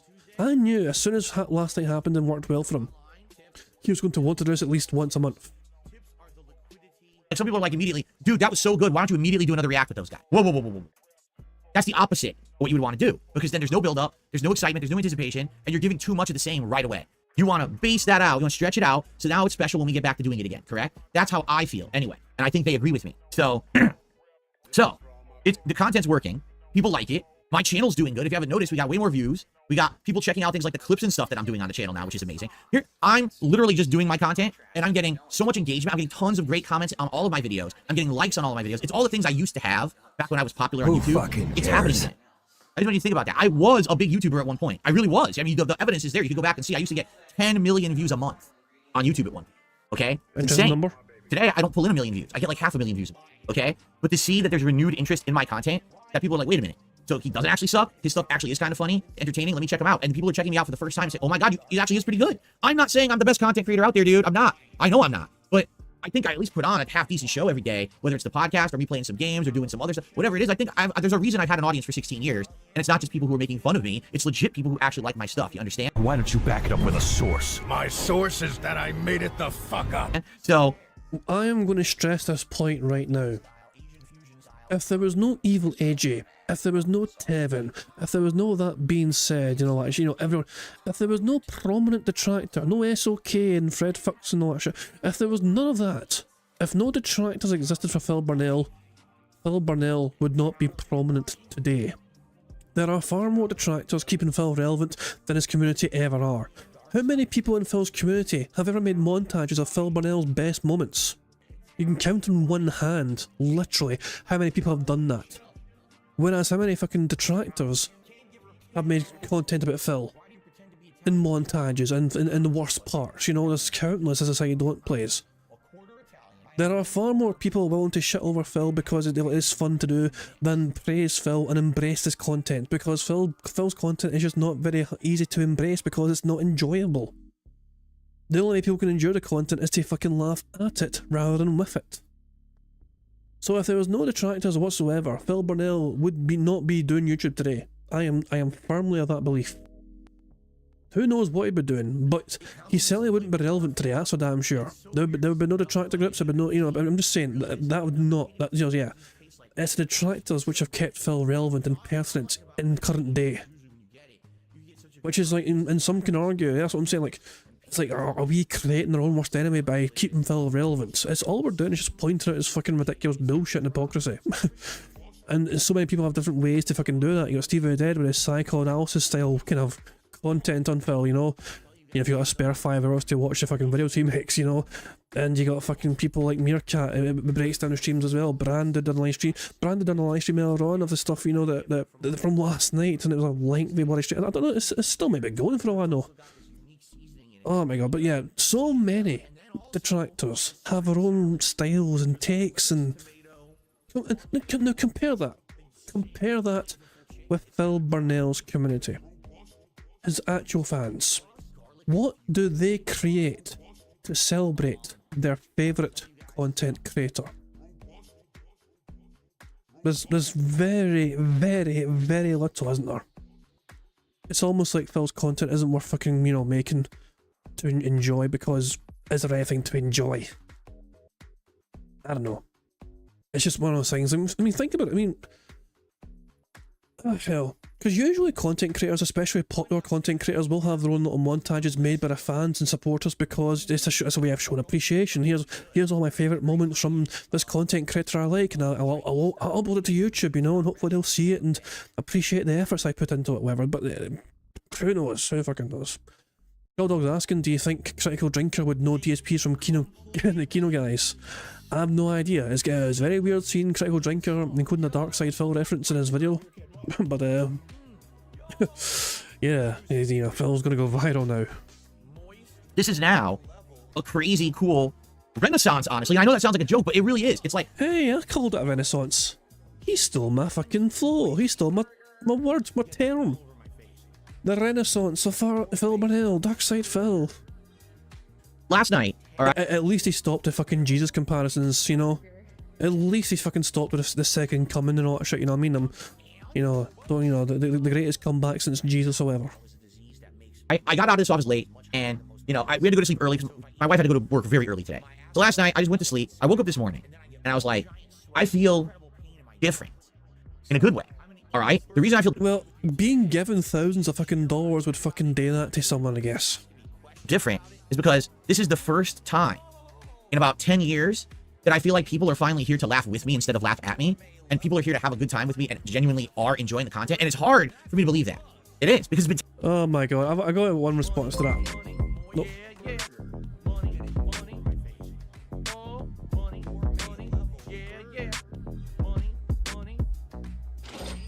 Kino Gauntlet Phil tipped £1. I am inevitable. Jeez. It's funny because I made that quite earlier on, like, dread it, run from it, destiny comes all the same. Phil's begs are inevitable. But yeah, Phil thinks, you know, we're laughing with him, or the internet in general is laughing with him and not at him. God, it's like you just use words you hear randomly to try and sound smarter. That's my bad. I pressed the wrong button, but I meant to press this button. Oh, wait, you serious? Let me laugh even harder. To me, I was on the right page as well on my stream deck. I'm on the exact right page, and I just fucking pressed the wrong button because it's like they're right next to each other, and I was like, oh, you bastard. That's not even me making a mistake because I had things on the wrong page. That was just my dumb finger missing the fucking button I wanted to fucking press because they're right next to each other. Anyway, oh, bloody hell. But yeah, both things apply though. Both things definitely apply. If Phil says Renaissance, he thinks that makes him sound smarter. No, not really. Hell, I use the word. I'm not a smart guy. And people are here to have a good time with me and genuinely are enjoying the content. And it's hard for me to believe that. It is, because it's been 10 years, guys. 10 years of ridicule, 10 years of me being the whipping boy of the internet, everyone saying I suck and I'm a bad person, all these awful things about me and my family and my business. So remember though, Phil has tried to stress to his audience he does not want a big massive community. He does not want a huge amount of fucking people, because he claims to hate these chats that go by 1,000,000 miles a minute and you can't read it and you can't talk to people and you can't have meaningful conversations with people because the chat's going so fast, you know? He wants to keep a small, curated style community of, you know, little dentheads, you know, so he can fucking keep in tabs on them and keep checking them. So yeah, so Phil's suddenly trying to embrace the possibility of growing and expanding, you know, as big as Cat's waistline in terms of his content is a strange 180 for him to take when he's trying to been stressing towards his audience that he does not want that. And everything. And to have that flip now and to see people actually coming back with renewed interest and liking who I am and what I'm doing and saying, hey, it's good. Here, we'll support it because we actually appreciate you. It's crazy. Not to say that I haven't had that, but I've had it from a core audience. Do you understand? A core audience of people. That's, you know, it's great to have, and that's why I survived 16 years. But to have new people coming in who previously would never give me a fair shake and finally giving me the fair shake and saying, okay, actually, it's pretty cool. I'm going to hang out and watch them every once in a while. That's nice. And, you know, that's all I ask. You don't have to be here for every stream. You don't have to like every piece of content I put out. I do a ton. I do so many different kinds of games. This podcast, react show, which we're going to do today, you know, retro content on my throwback channel. Everything is a little different. It's a little bit of something for everyone, right? But I work 6 days a week. I'm here 6 days full time. And I do so much content that I think I could appeal to a very wide audience, very broad audience, depending on, you know, what your interests are. And I hope that you would check out my stuff. At least, you know, take a look at this stream, that stream. Maybe you'll find something you like along my big, you know, mess of content that I make, right? Phil does appeal to a wide audience. None are wider than Cat Burnell. No, but really, now, I was like, dude, it feels different, and it's changing a thing for the better. This is the feeling that I used to get, you know, back when I was a bigger YouTuber, and everything that I did, no one cared what it was, they liked it. I could play a game no one ever heard of and no one cared about. People loved it anyway. Because they were watching it for me and my commentary as well as the game. They liked me that much. You know what I'm saying? No, but the commentary, though, he claimed was childish and not good, and it was toxic and it wouldn't be allowed today. You mean that commentary? The commentary full of fucking sexist remarks and homophobic remarks, you know, and just hateful remarks and everything else, you know, using that kind of language which you think wouldn't be allowed today, so you can't say it because you want to say it, but you're not allowed to say it because YouTube would fucking strike you down. You mean that kind of commentary from back in the day? And this is just crazy because, again, not necessarily that the Kino Casino guys don't know me or anything. They're not. All right. I think that they know that I made mistakes and I have made, have made issues. No one's perfect, right? But I think number one, compared to the other people they covered, they realize that I'm like the guy at the very, very, very bottom of the fuck up totem pole. That there's so many people above me that have done so many awful things yet persist on the internet. Yet people don't act like that. They act like I'm the worst, right? And they don't get that. I mean, I will fucking say, like, I think a lot of us can agree that Phil Burnell has not, like, compared to other people out there, Phil Burnell is not the worst person on the internet. There's definitely a worse lolcows in him for some of the things they've done or whatever. Boogie lying about cancer is like one of the most despicable fucking things we all learned. You know, that's horrible, you know. But that doesn't, just because Phil's not as bad as some of these other people doesn't mean he gets a free pass and we get to fucking ignore it. There's a reason why Phil Burnell attracts such a large detractor audience. And it's because he's a fascinating individual to observe with his fucking bullshit fucking narrative and his hypocrisy and his lies, and it's like, because he's constant as well. Phil Burnell is a constant fucking presence on the internet because of fucking the way he does his content. So he's always fucking out there, he's always ready to be analysed essentially, because he's there almost every day. And he's always fucking going to say, and he's usually going to say something on a particular day which will be hypocritical and fucking bullshit. And there's always going to be someone ready to fucking call out that bullshit. And it's like, there is really no explanation as to why, like, on Kiwi Farms, the Dark Side Phil lolcow section was by far the most popular section. So much so, Null fucking got driven mad with it. The site owner of Kiwi Farms, Null, he was sick to death of the Dark Side Phil section. Because that's the one that fucking, needed, so much attention, it took up so much server space and all that shit. They had to fucking make a second topic for a general discussion because the fucking first one exceeded like 10,000 fucking posts or something. It was ridiculous fucking numbers, Plus all the bullshit that happened as well, the escort saga which he fucking bought into, which everyone almost bought into essentially, and all that crap. It was just, yeah, it's just, he got sick. That's what I'm saying though. And for whatever reason, Phil Burnell is just the most fascinating lolcow to observe. And I can't put my finger on why. Because he's not the worst person in the world. There's definitely worse people out there, for sure. No one's trying to fucking call Phil Burnell the worst human being to ever exist. And there's definitely worse lolcows as well. But for whatever reason, we just can't help but focus our attention on... I don't care about Boogie. Boogie's a piece of shit, but I don't care. Boogie, maybe it's because Boogie acknowledges he's a piece of shit as well. Like, Phil Burnell doesn't seem to acknowledge his bullshit and hypocrisy. Phil Burnell always denies it and claims he's a fucking honest person, he's a super honest and super genuine or whatever and all that crap, So who knows why we fucking can't help ourselves with Phil Burnell, but just because he's not the worst one does not mean he gets a free pass. So now, by acting the opposite and basically treating me nicely and showing me and my content to a wider audience, they've realized that it's flipped everything on its head. And now the narrative's changing. But it helps everyone. It helps them to make good content. It helps me to make better content. Obviously, everyone's getting a positivity and support. So who's the real loser here in this situation? There's only one. My detractors. They're the only losers in this situation because they don't have a narrative anymore. What's happening is people realize the narrative was always false. It was things that they just over-exaggerated for their own personal gain. And now what's happening is people are realizing it's more fun to make the haters seethe than to fuck with me and my business. So wait until Junior King's documentary comes out and then we'll fucking see who believes what. You see, it's more fun to see a group of basement dwellers who have absolutely no lives actually freak out that everything they did for 10 years has been meaningless because it's all being erased right now, versus seeing me get angry because I lost another opportunity, I lost more money, someone hit me with bullshit takedowns and copyright strikes and shit like that. It's better to see them see. It's better content, right? So Phil is a big supporter of punching down, is what he's trying to say here. Phil Burnell has claimed before. Phil Burnell cried and whined when Keemstar punched down to him because Keemstar was such a bigger content creator. And when Keemstar punched down to him, Phil's like, oh no, don't do that. I am just a little content creator compared to you. Please don't punch down to me. And yet here's Phil Burnell happily, gladly punching down on all his detractors. Wherever your fucking big massive channels like fucking DSP Tries It Memology and Tevin and Evil AJ, or even small channels like this one. This channel's only got like 3,000 subscribers, you know what I mean? So I'm definitely small fucking potatoes, But yeah, I was happy to punch down regardless.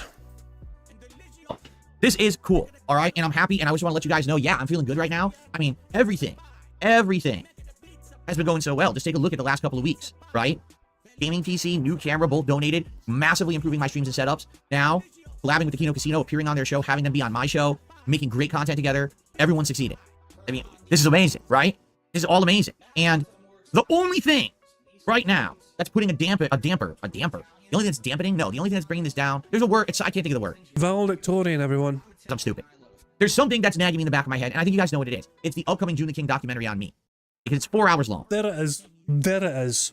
Now remember, Phil Burnell was so full of praise for the work that June the King put in to the RTU documentary. He really done his research, he really done his due diligence, he really fucking made sure to examine and closely examine the evidence and present it for people to fucking... And all of a sudden, all the praise goes out the fucking window when it comes to his own documentary getting created, which will be released later on this month apparently.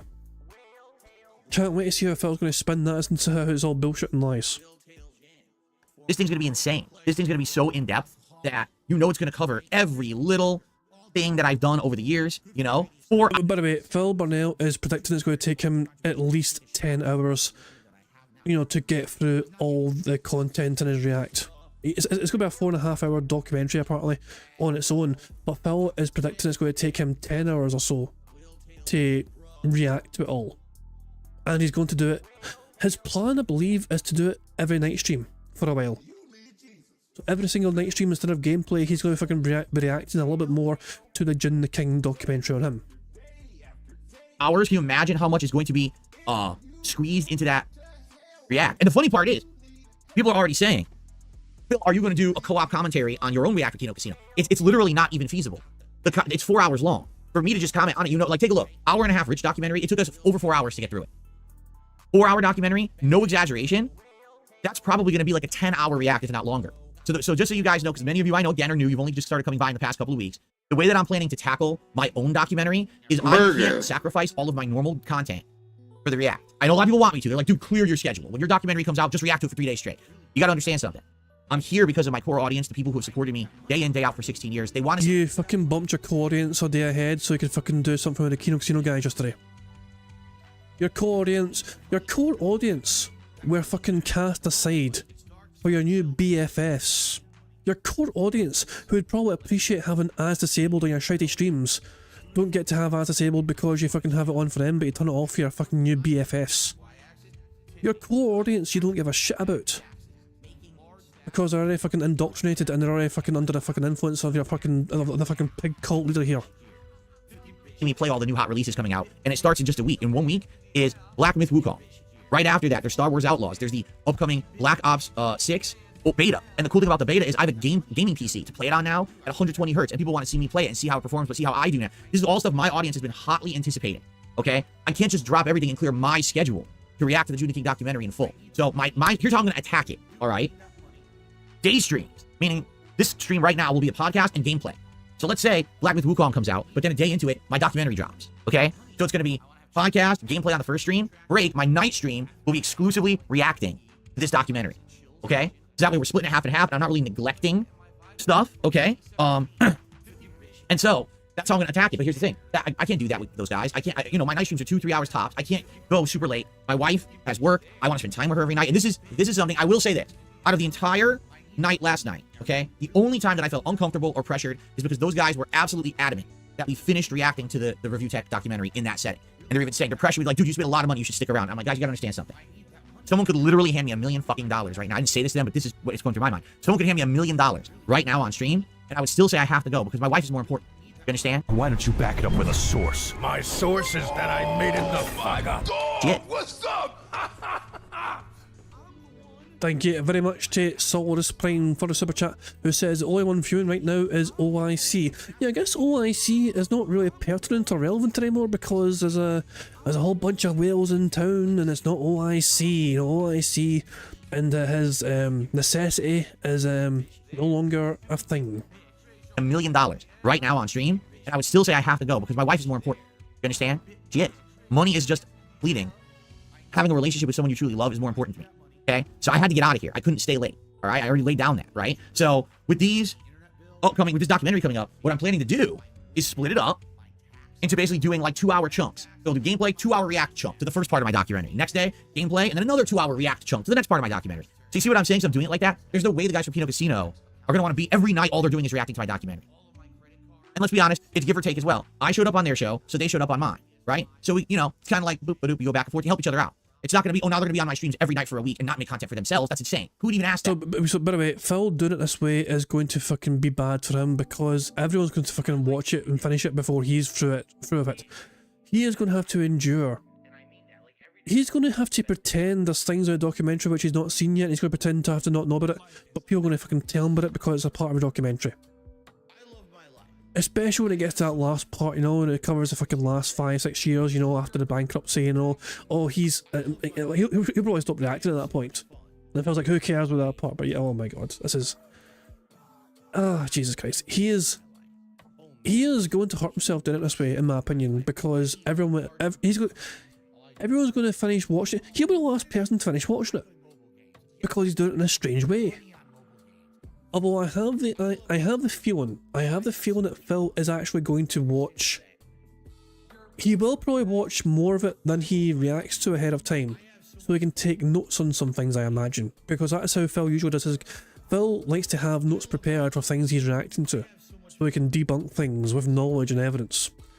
So I believe that Phil will probably try and watch some things ahead of time, so when he's reacting to it, he'll have notes handy. What kind of a selfish, dumbass thing would that be to ask someone, hey, you just cancel all your work this week and make no money so you can be on my streams to give me money? Kind of unreasonable, don't you think? Who fucking cares?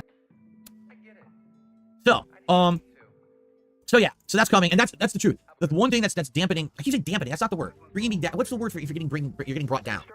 Hampering, you know, the one negative. I don't know. Like it's kind of like putting the kibosh on the fun. I can't think of what the word is. I don't know. I'm sure someone's gonna say it in the chat, and I'm gonna feel stupid because I can't think of it. But the only thing that's bringing me down right now is this impending documentary. Yeah, I guess looming. That's a good word for it. It's a looming documentary. You know, because I know for a fact when this comes out, there's shit that I've done over the years that, number one, no one's really talked about in a documentary. My Street Fighter years and shit, nobody knows about that. And they're gonna see that and they're gonna be like, wow, he was an asshole. Now, I think a lot of people will just laugh about it, but the thing is, you're dredging up stuff that literally is so outdated, has nothing to do with who I am, and that was pre-YouTube. That was a life ago, right? And I do hope June the King also covers the doxing that Phil done. Remember Phil doxed a fucking member of his, or, you know, to get unbanned? You know, and Phil... So how did Phil dox that? Well, Phil was emailed a driving license, and Phil decided to share that driving license on the mod Discord. You know, remember that mod Discord he barely fucking uses? Yeah, he shared that in the mod Discord. Phil's logic and rationale for not doxing that guy was that because it was a private Discord, it wasn't doxing. Phil thinks that doxing is only when it's public facing.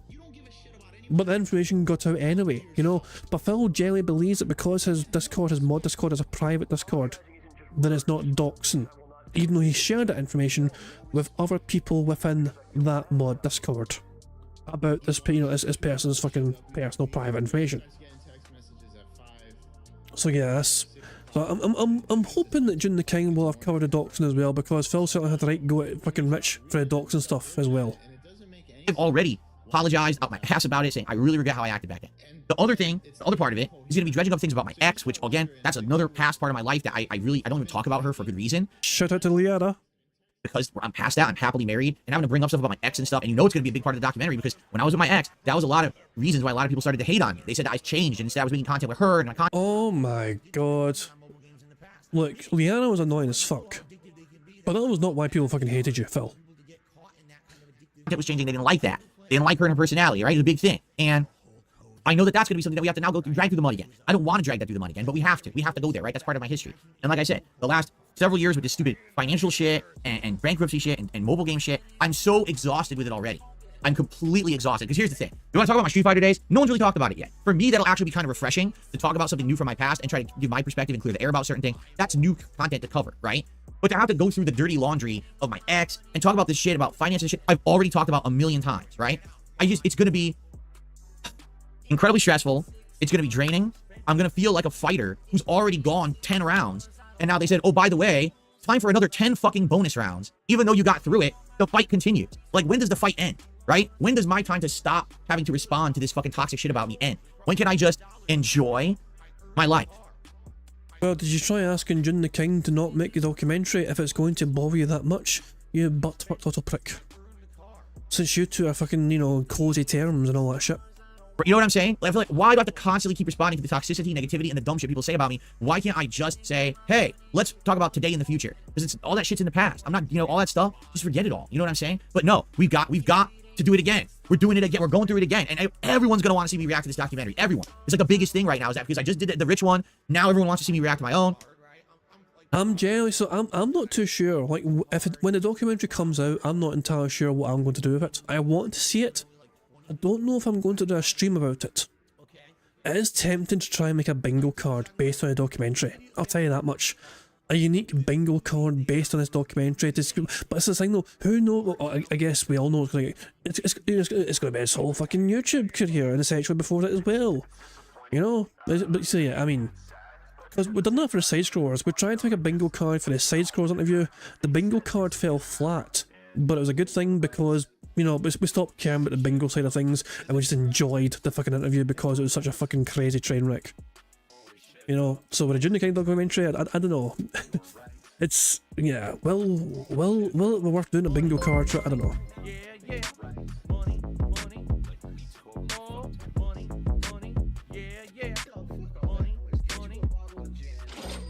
Anonymous tipped £150. Holy shit. Not been around for a bit, only so much Phil I can take.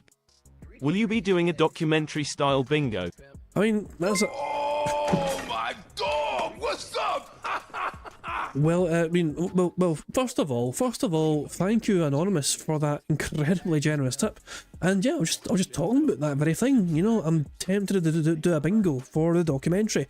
We'll have to create something unique, of course, you know what I mean? So it's something I'll probably run it by the members. You know, I've got a members Discord here, so I'll bring up the idea in the members Discord, and we'll see if we can come up with some good, interesting bingo ideas for things to include on that, you know, on that potential bingo card for the documentary.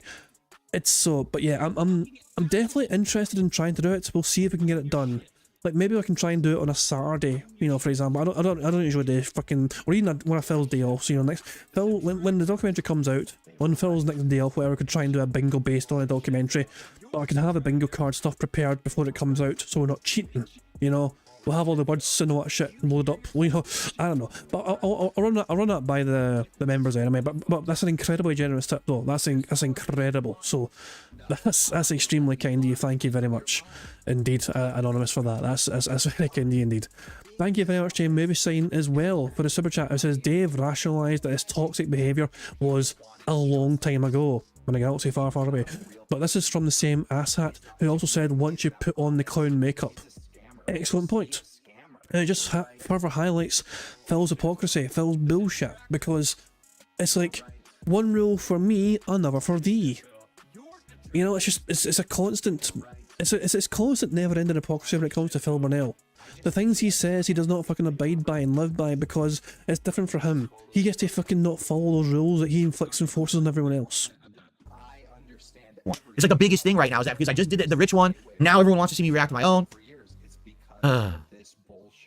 It's a lot, let me put it this way, it's a lot of pressure, okay? And usually pressure's not a big deal for me, but in this case, it's going to be. I'm tired of being beat up. I really am, like, I'm getting too old for it now, where I don't care about it, so that's why I don't talk about it. But now shut up, Murtaugh. I'm getting too old for the shit. Shut the fuck up. I have to talk about it again, the millionth fucking time, you know? Alright. I've ignored the previous millions he said. I seen Steve begging me to play the fucking clip, saying it's an interesting number each time, and I ignored it. Because million is not on this bingo board. Having said that, it actually is an interesting number. Jesus! Alright, so ladies and gentlemen. 6 million.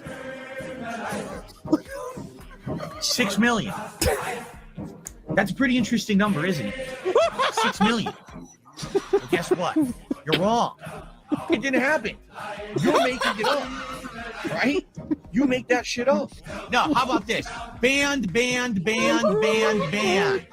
Gone. Forever. Because I don't put up with your fucking bullshit.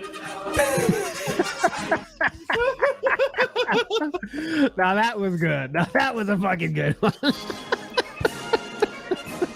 The bar's being raised. The bar's being raised indeed, Sammy boy. Thank you. So yeah, I mean, Steve twisted my arm. To be fair, Phil said millions several times. Like, I mean, Steve, are you actually keeping count? Steve, because you said there, he has said it nearly 6 times. Are you counting all the millions? Because in my head, that felt to me like it was like the 6th time at least Phil said it. He keeps saying million, he actually does keep saying it over and over again. It's at least 4. At least 4. I mean, there you go, but yeah, maybe 5. Well, it seems to be his word of the day. For whatever fucking reason. So yeah, Phil, I just love, so Phil is already depressing himself with his upcoming documentary that June's making about him. So even though he had such an amazing night last night, Phil had arguably one of the best ever streaming nights of his entire career as a YouTuber last night. And the day later, he did initially try to embrace it and enjoy it and celebrate it, but he starts off by focusing on what went wrong, and then he kind of briefly was happy about it, but then immediately fucking went into a begment from there, and now he is back into his funk because of his own upcoming documentary, which is going to really fucking cover every aspect of his miserable little life. I had enough of it, but I'm gonna do it, or I'm gonna man up and I'm gonna do it, but I know it's just gonna be so stressful, you know? Plus, I'm gonna be playing new challenging video games in the first stream, and then I have to come get beat up on my late stream every day. Who fucking cares? You know? And yes, can I be honest? I'm afraid. Why am I afraid? Because I now have a group of people who have newfound interest and respect for me. Wait, what's to say? I've learned over the years, that kind of stuff is very fleeting, all right? At moment's notice, something can happen, and boom. Now the popular thing is to crap on you, right? And so I look at this as a situation where now things are going well, but in just a couple of weeks when my own documentary comes out, it could completely flip on its head again. Wouldn't it be in your best interest for these newfound people to learn about you as much as possible so they're fully informed on what Phil Burnell is like? Surely this intelligent style community that you fucking got over from the Kino Casino guys would appreciate a 4.5-hour in-depth documentary on Phil Burnell so they can fully learn about their new favourite content creator and BFF of Kino Casino. You'd think they would like that. You'd think they'd be all for that, you know, because it's like, yeah. And of course it's Junior King's documentary, which they're so full of praise for because he's done such a good job in the RTU documentary and all that shit. Jesus, man, Phil is in full-on victim mode already, and there's still weeks to go until Junior King releases that documentary. Guys, apparently I have 100 likes. Thank you very much. I mean, do we have 100 likes? I think so. Some people are saying 100 anyway, so yeah, we go. Guys, thank you very much for liking the stream, the bingo stream. That is a free space or bingo card. Not only is it a free space or a bingo card, you guys also get to enjoy the Bubbles animation made by the supremely talented Pixar Animations to celebrate the 100 likes. Remember, keep an eye on Jasper in the bottom right to do his thing. Agent 2KJ. Fuck him up, Jasper. Good cat. Excellent stuff indeed. Thank you very much, guys, for liking the stream. So yeah, remember, we have 5 free spaces already because of him begging. Just because I said any begs whatsoever, I'm giving a free space, and he begged. We have 5 free spaces from that alone. We have a 6th free space from the Snorts and a 7th one from you guys liking the stream. So we have 7 free spaces as things stand. But there's still a little weight on that bingo board, so let's see if we can get it cleared off. You know, people see this documentary and there's something in it that really irks them the wrong way, and it's 4 hours, so it's gonna be hard for you to not find something in the documentary that you hate about me, because it's 4 hours long. It's literally going to cover everything bad about me in my history. So there's gonna be shit in there that pisses everybody off. I can't believe he did that. I never knew he did that. I'm out here. I can't watch him anymore. I'm so disgusted with this man, right? But it doesn't mean that that's representative of who I am. I thought he was about to storm off there in a fake rage, like pretending to be some sort of fucking new viewer who's sick of Phil Burnell. What the hell was this? Like, what's he doing here? I never knew he did that. I'm out here. I can't watch him anymore. I'm so disgusted with this man, right? But let me pretend to leave my chair while I don't leave my chair. Doesn't mean that that's representative of who I am, you know, now, but that doesn't mean anyone will care. Phil, using your logic, doesn't that mean Junior King's documentary on RTU is not representative of him now? Using your own logic against you, the RTU documentary you watched, doesn't that also apply to him? I'm just saying, Phil. I mean, why is it one rule for thee but others for thee? On the internet, everything's absolute. Everything's black and white. If you were bad once, you're bad now, right? So You know, it's just very frustrating because I'm having such a good time now, but I can't fully enjoy it. I'm being honest with you guys right now. I'm trying to be like really open with you. I can't really fully enjoy this right now because I have this eating feeling. What's eating Gilbert Grape, right? What's eating at? I have a feeling that the end of this month, this documentary is going to come out, and a lot of the people who are like, oh, this is great, are going to be like, wow, that guy actually was a piece of shit. Now it's fun to shit on Phil again. This was the ultimate redemption story, but it's even better now because the redemption story is canceled because his documentary is so bad. Fuck that guy. Let's shit on him again. And I don't want to deal with it. I don't. Because I'll tell you right now, if that happens, all right, I'm done. I am not going to be doing any kind of collabs or anything. And I'm not saying the Kino Casino guys are going to turn on me or anything. Who knows what's going to Wow. No. Wait. Oh my god. Oh my god. He's already thrown him under the bus before they get a chance to fucking be done with him. Motherfucking bitch. What an absolute fucking bitch. I'll hear that again. Story, but it's even better now because the redemption story is canceled because his documentary is so bad. Fuck that guy. Let's shit on him again. And I don't want to deal with it. I don't. Because I'll tell you right now, if that happens, all right, I'm done. I am not going to be doing any kind of collabs or anything. And I'm not saying the Kino Casino guys are going to turn on me or anything. Who knows what's going to happen, right? But I'm done with it. I will shut myself off to the possibility of doing work with other people, and I'll just sit here and do my own content forever. Like a little hermit on a fucking island. I don't care because I've had enough of it. I really have had enough of this bullshit of everyone shitting on me. And I'm not going to even put up with it anymore. Well, maybe you shouldn't be such a fucking horrible little cunt then. I mean, if the entire fucking world sees you as an annoying little cunt, which is fun to make fun of, maybe you fucking brought it on yourself, you annoying little cunt. It's going to be a flat out, I don't want to hear about anyone else, about other people's content, nothing. I don't want to hear about what anyone said about me. I don't want to hear about this guy, that guy, nothing, right? Right now it's good because everyone's saying good things about me. But it could change in 2 weeks. And if that's the case and we go back to the whole bullshit, and yeah, I know it's paranoia, because people are saying in the chat, isn't that paranoia? Yes, that's actually... Paranoia, everybody's coming to get you. Love that song. Exactly. I sang it very badly, but in my defense, I'm no well. The description which is also part of the lyrics. I'm not sick, but I'm not well. Anyway, that's enough. A good description is paranoia, but it's very well justified paranoia. This has happened to me many times. You understand? And so, will this be time number 10 when I try to trust people, when I try to you know, open up to do new things, and then all of a sudden it just blows up in my fucking face for the millionth time? Phil's a piece of shit. There he is saying millionth again. Once more, Phil says millionth. Therefore justifying me playing the clip. I'm not going to play it again. I shouldn't have even put it the first time, but Phil kept saying millionth. Apparently I missed a good thumbnail chance back then. Broside Phil is freaking the fuck out. Hold on, Broside Phil is freaking out. Let's see what Broside Phil is freaking out about. So you can judge what happened to you based on the past, but us judging you based on your past, that's a no-no.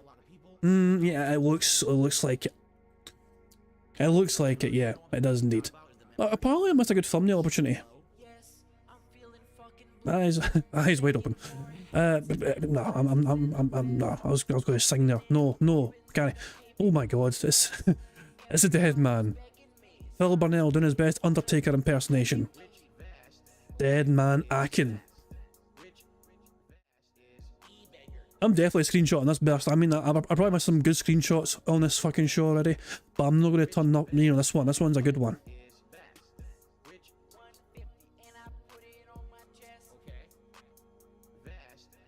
The Underfaker. Pretending he's a fucking victim. For goodness sake, here we go, and there we go. Jesus, man. He looks so goddamn dishevelled and drunk here. Fucking hell. Let me just post that in the member Discord so they can enjoy that to their heart's content. And speaking of member Discord, Tacozilla had made this before the stream started. So a little face swap there. Interesting face. That works really well. That actually looks legit. Like, I cannot believe how good that looks. Like, how did you... I mean, that is impressive.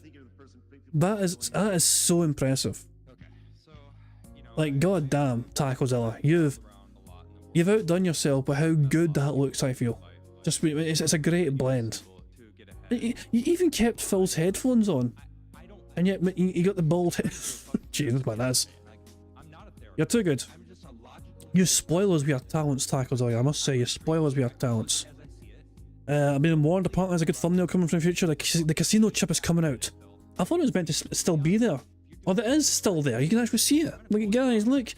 the casino chip, which Phil will proudly wear, as he declared at the end of the actual last night. He'll proudly wear it on his streams.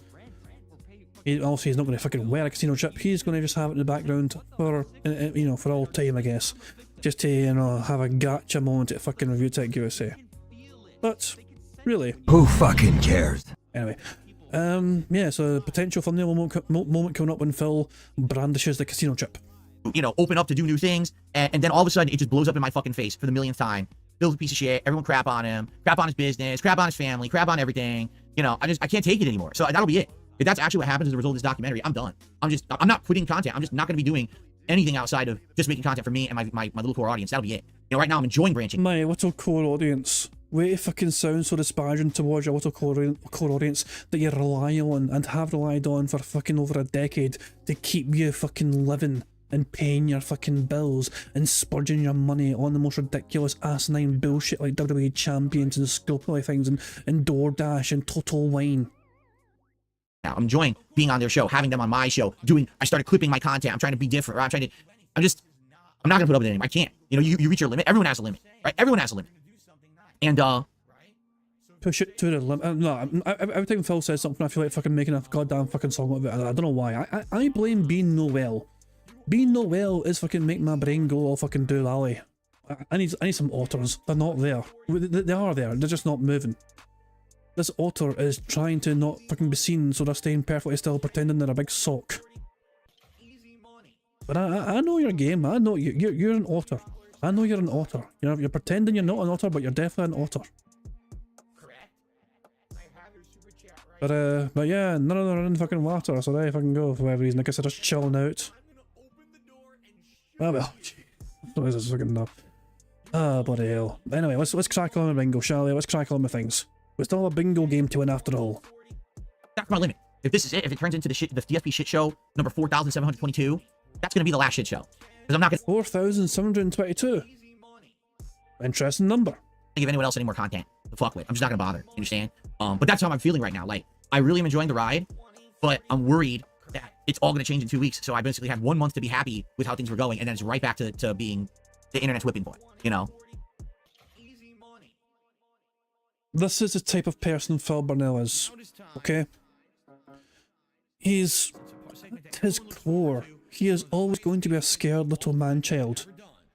You know, he can't appreciate the beautiful things in life, you know what I mean? He never stops to smell the roses, you know? He's always fearing the future because he knows there is an inevitability that his past will come back to haunt him and end up fucking hurting him. Because of all the mistakes he has made in the last 15 years. I'm not talking about mistakes he's made 15 years ago or 20 years ago. I'm talking about accumulative mistakes made since then, back in the Street Fighter days, and then afterwards when he started being a YouTuber, when he was fucking doing this Respect the Pack stuff and trying to make Project 7 whatever and screwing over his fucking former best friends and all that crap and underpaying John Rambo when he should have been getting some more money for all his fucking efforts to just make it through and make content with Phil. And Phil abusing that friendship just to fucking make content, not even caring about being friends as long as they keep manipulating his friends to make content. Then moving across the fucking country without even fucking selling his old snort fort back in Connecticut. You know, and blaming Detractors for his own downfall because of his financial mismanagement. And everything else in between, whatever, his fucking behaviour and his language and his conduct and his racism and his homophobia and everything else, and it just all adds up. It really does all add up, and it's all Phil's fault. Inevitably, he has only got himself to blame when the internet once again discover who Phil Burnell really is. Alright, so I got it off my chest. Anyway, the react went really well. We definitely, me and those casino guys have a chemistry. We do, and it's weird because we never had even spoken with each other until last Tuesday, not even a week ago, right? And then all of a sudden we just realized we kind of work. We work off of each other, we react to each other very well, and I feel like each one of us has intelligent, interesting things to say in a conversation that are different takes and different perspectives, right? I think that's really good. That it makes it better content, right? Everyone was saying it's working. And if anything, what's happening is because I've been working with those guys, people are like, oh, so Phil isn't just some weird space alien who can't interact with people? No, actually, I'm good at interacting with people. Guys, I used to lead projects at my old jobs. Like, I was the one who was leading continuous improvement projects. I was running entire events. I was very good at public speaking. Like, I'd be in front of the entire company giving a speech about what we're doing in our projects and shit like that. This is something I used to do all the time. Why don't you back it up with a source? My source is that I made it the fuck up. Having this personable, you know, way of going about things. You know, I was good at conversation. It's just that people took that away from me, again, when they turned me into, you know, the laughing stock of the internet. They took that ability away from me to make that kind of content with other people. You know, no one wants to do anything with Phil because everyone thinks Phil's an asshole. So I think now what's happening is, now that you actually see me interact with other people, you're, oh, wait a minute. Actually, he's not that bad. In fact, he's not bad at all. I think he's actually pretty entertaining. We just never give him a chance, right? Right? So I'm happy. Nope. And again, 4 hours of us, you know, yes, we're razzing Rich, but here's the thing. I want people to understand, because people are probably gonna be like, well, I don't understand. Phil says doesn't do drama content because he says it's harmful. I literally say right up front, at the beginning of this big React event, our opinions are of our own individual minds. So if Ashton says something, if Andy says something, if I say something, it's our own opinion. Do not put that on other people. Do not project that onto the other people on the show, because that's not fair. Number two, do not take the fun that we're having on the show, the razzing of Rich, and turn it into this hate campaign against the man where you're trying to go out and destroy him and his family and his business. Don't do that, because I've been through that myself. I know how horrible that feeling is when people are crazy like that, and I don't wish that upon anyone, and I want Rich to actually recover and do better for his life rather than continue to sink in a downfall. And I said right up front, before we even start, this has to be clear. Don't be scumbags to people on the internet because you saw a video about someone making fun of them, okay? So I hope people take that to heart, because that's not what the intention of that was. That was me venting for 10 years of abuse that I took from that man, where he literally would do content about me and not say those things. He would go on his stream and be like, oh, Darkside Phil's business is failing. Look, he got a dip in views this month. And everyone's making fun of him on the internet. So now what happens is they watch that content that Rich did, and now they believe that that's true. And now they... But that was factual observations, Phil. That was not having a go. That was him literally just fucking stating facts, because those things were true and accurate. Everyone's, oh, well, that guy's a loser. DSP's a loser. DSP's a fucking asshole. His business is failing. None of that was true, but he said it, and so everyone believes it. Now, is that good-natured razzing? No. That's actually ill-intention, and he benefits if I further fall, because then he has another video to make. You see? I don't have any follow-up videos on Rich. I have no follow-up content on Rich. I will not make any. Now, if I appear on Kino Casino and they're talking about... Phil, this podcast is literally follow-up content on Rich, because you're talking about the React show you did about him, and you're talking about Rich right now. So what you're doing right fucking now is literally follow-up content on Rich. Oh, Rich, that's different. I have no follow-up videos to make on that man. I said my piece, we're done with it. I'm moving on. You're moving on while the casino chip is behind you. Prominent about Rich. Okay? And that's it. That's the kind of guy I am, right? I'm just not dealing with this kind of nonsense in my own content. That's to be for special things. That's to be for, if I appear on another show, that's not for my own stuff. You're not going to see me sit here and do drama content all day. That's not me. That's not the kind of guy I am. So if that's what you're here for, FYI, you're in the wrong spot, because you're not going to get that kind of content on my channel. But that's that, and I hope that you guys enjoy it. It's on demand right now, and I'm going to be clipping it over the course of the week over on the DSP Reacts channel, so you'll have some highlights that'll be popping up that I hope you'll be able to enjoy, and maybe like seek out other parts of the documentary you like in between there and everything. All right? Anybody care what this guy thinks? No! So, there you go, all right? The court says you and Rich have gone back and forth in videos for years. No, we haven't. I've literally never watched a video from Rich. I don't watch his shit. People will come into my chat and say something, or he'll come into my chat. He'll literally show up during the stream and start talking or super chatting bullshit to derail my stream. That's how I've had interaction with him. I don't watch Rich's stuff. I never have. I don't sit here and just talk about him in my videos. It's quite the contrary. He talks about me constantly in his content, and people want to know what I think about it. I'm like, what am I supposed to think? I don't watch the guy. I don't know what the fuck his problem is, right? Anyway, so enjoy. I really enjoy doing it. Now, what about the future? What does the future hold? We're back to normal content. We're gonna go through the schedule and everything for 3 days, and then basically here's the deal. Now that all this is going down, there is really strong interest. I know this is silly. I think it's silly. Maybe other people don't think it's silly and they think that it's important stuff. But for me, right? Like, I think it's silly that now people realize like I'm human or something, okay? And because they think I'm human again, I guess I don't know why people didn't think I was human for a long time. I don't get it. All right, but now that Phil's a human, we want Phil to interact with other people, right? And it's like, wait, who else? Oh wait, is this a Medicare thing? Is this Phil trying to set up a potential Medicare crossover thing?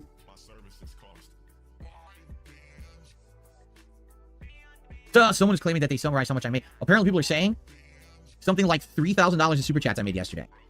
Not as high as that. Nah, it's not as high as that. I would believe that. I have no evidence of that yet because it all got fucked up. But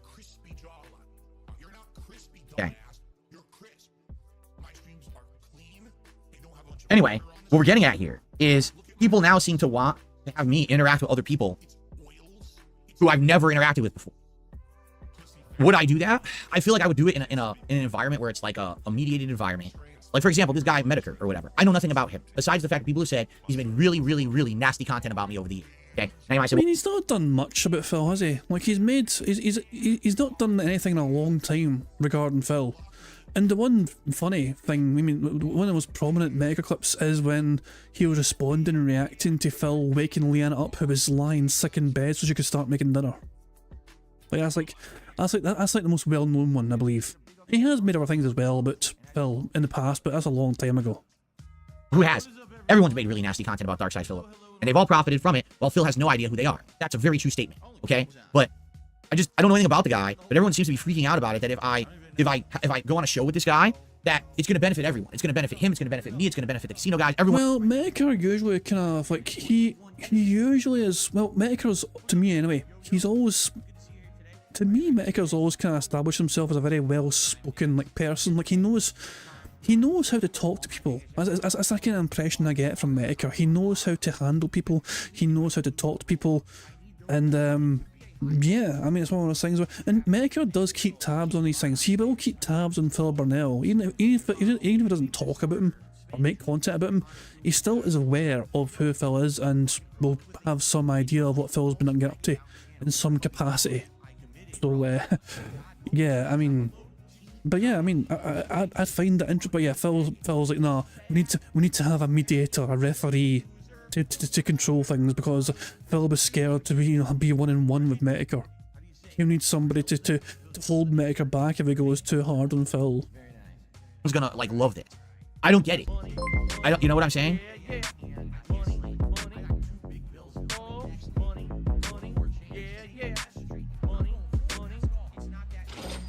Meth Bear tipped £3.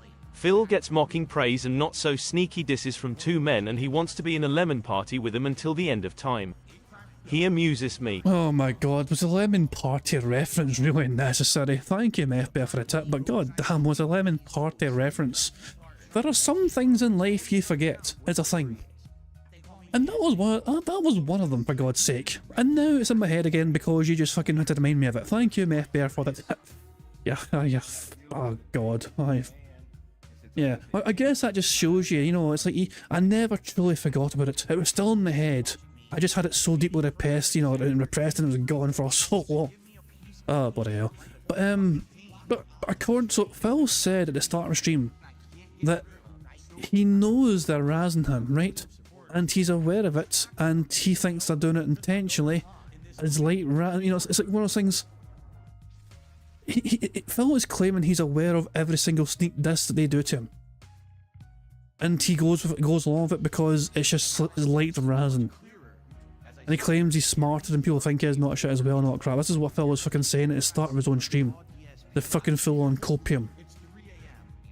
Because you know what Phil's fucking dentheads are like, they're fucking terrifying. Oh, the Kino Casino guys were a bit mean to you, and they try to get you, and they try to make fun of your own situation, Phil's like, yeah, fuck off.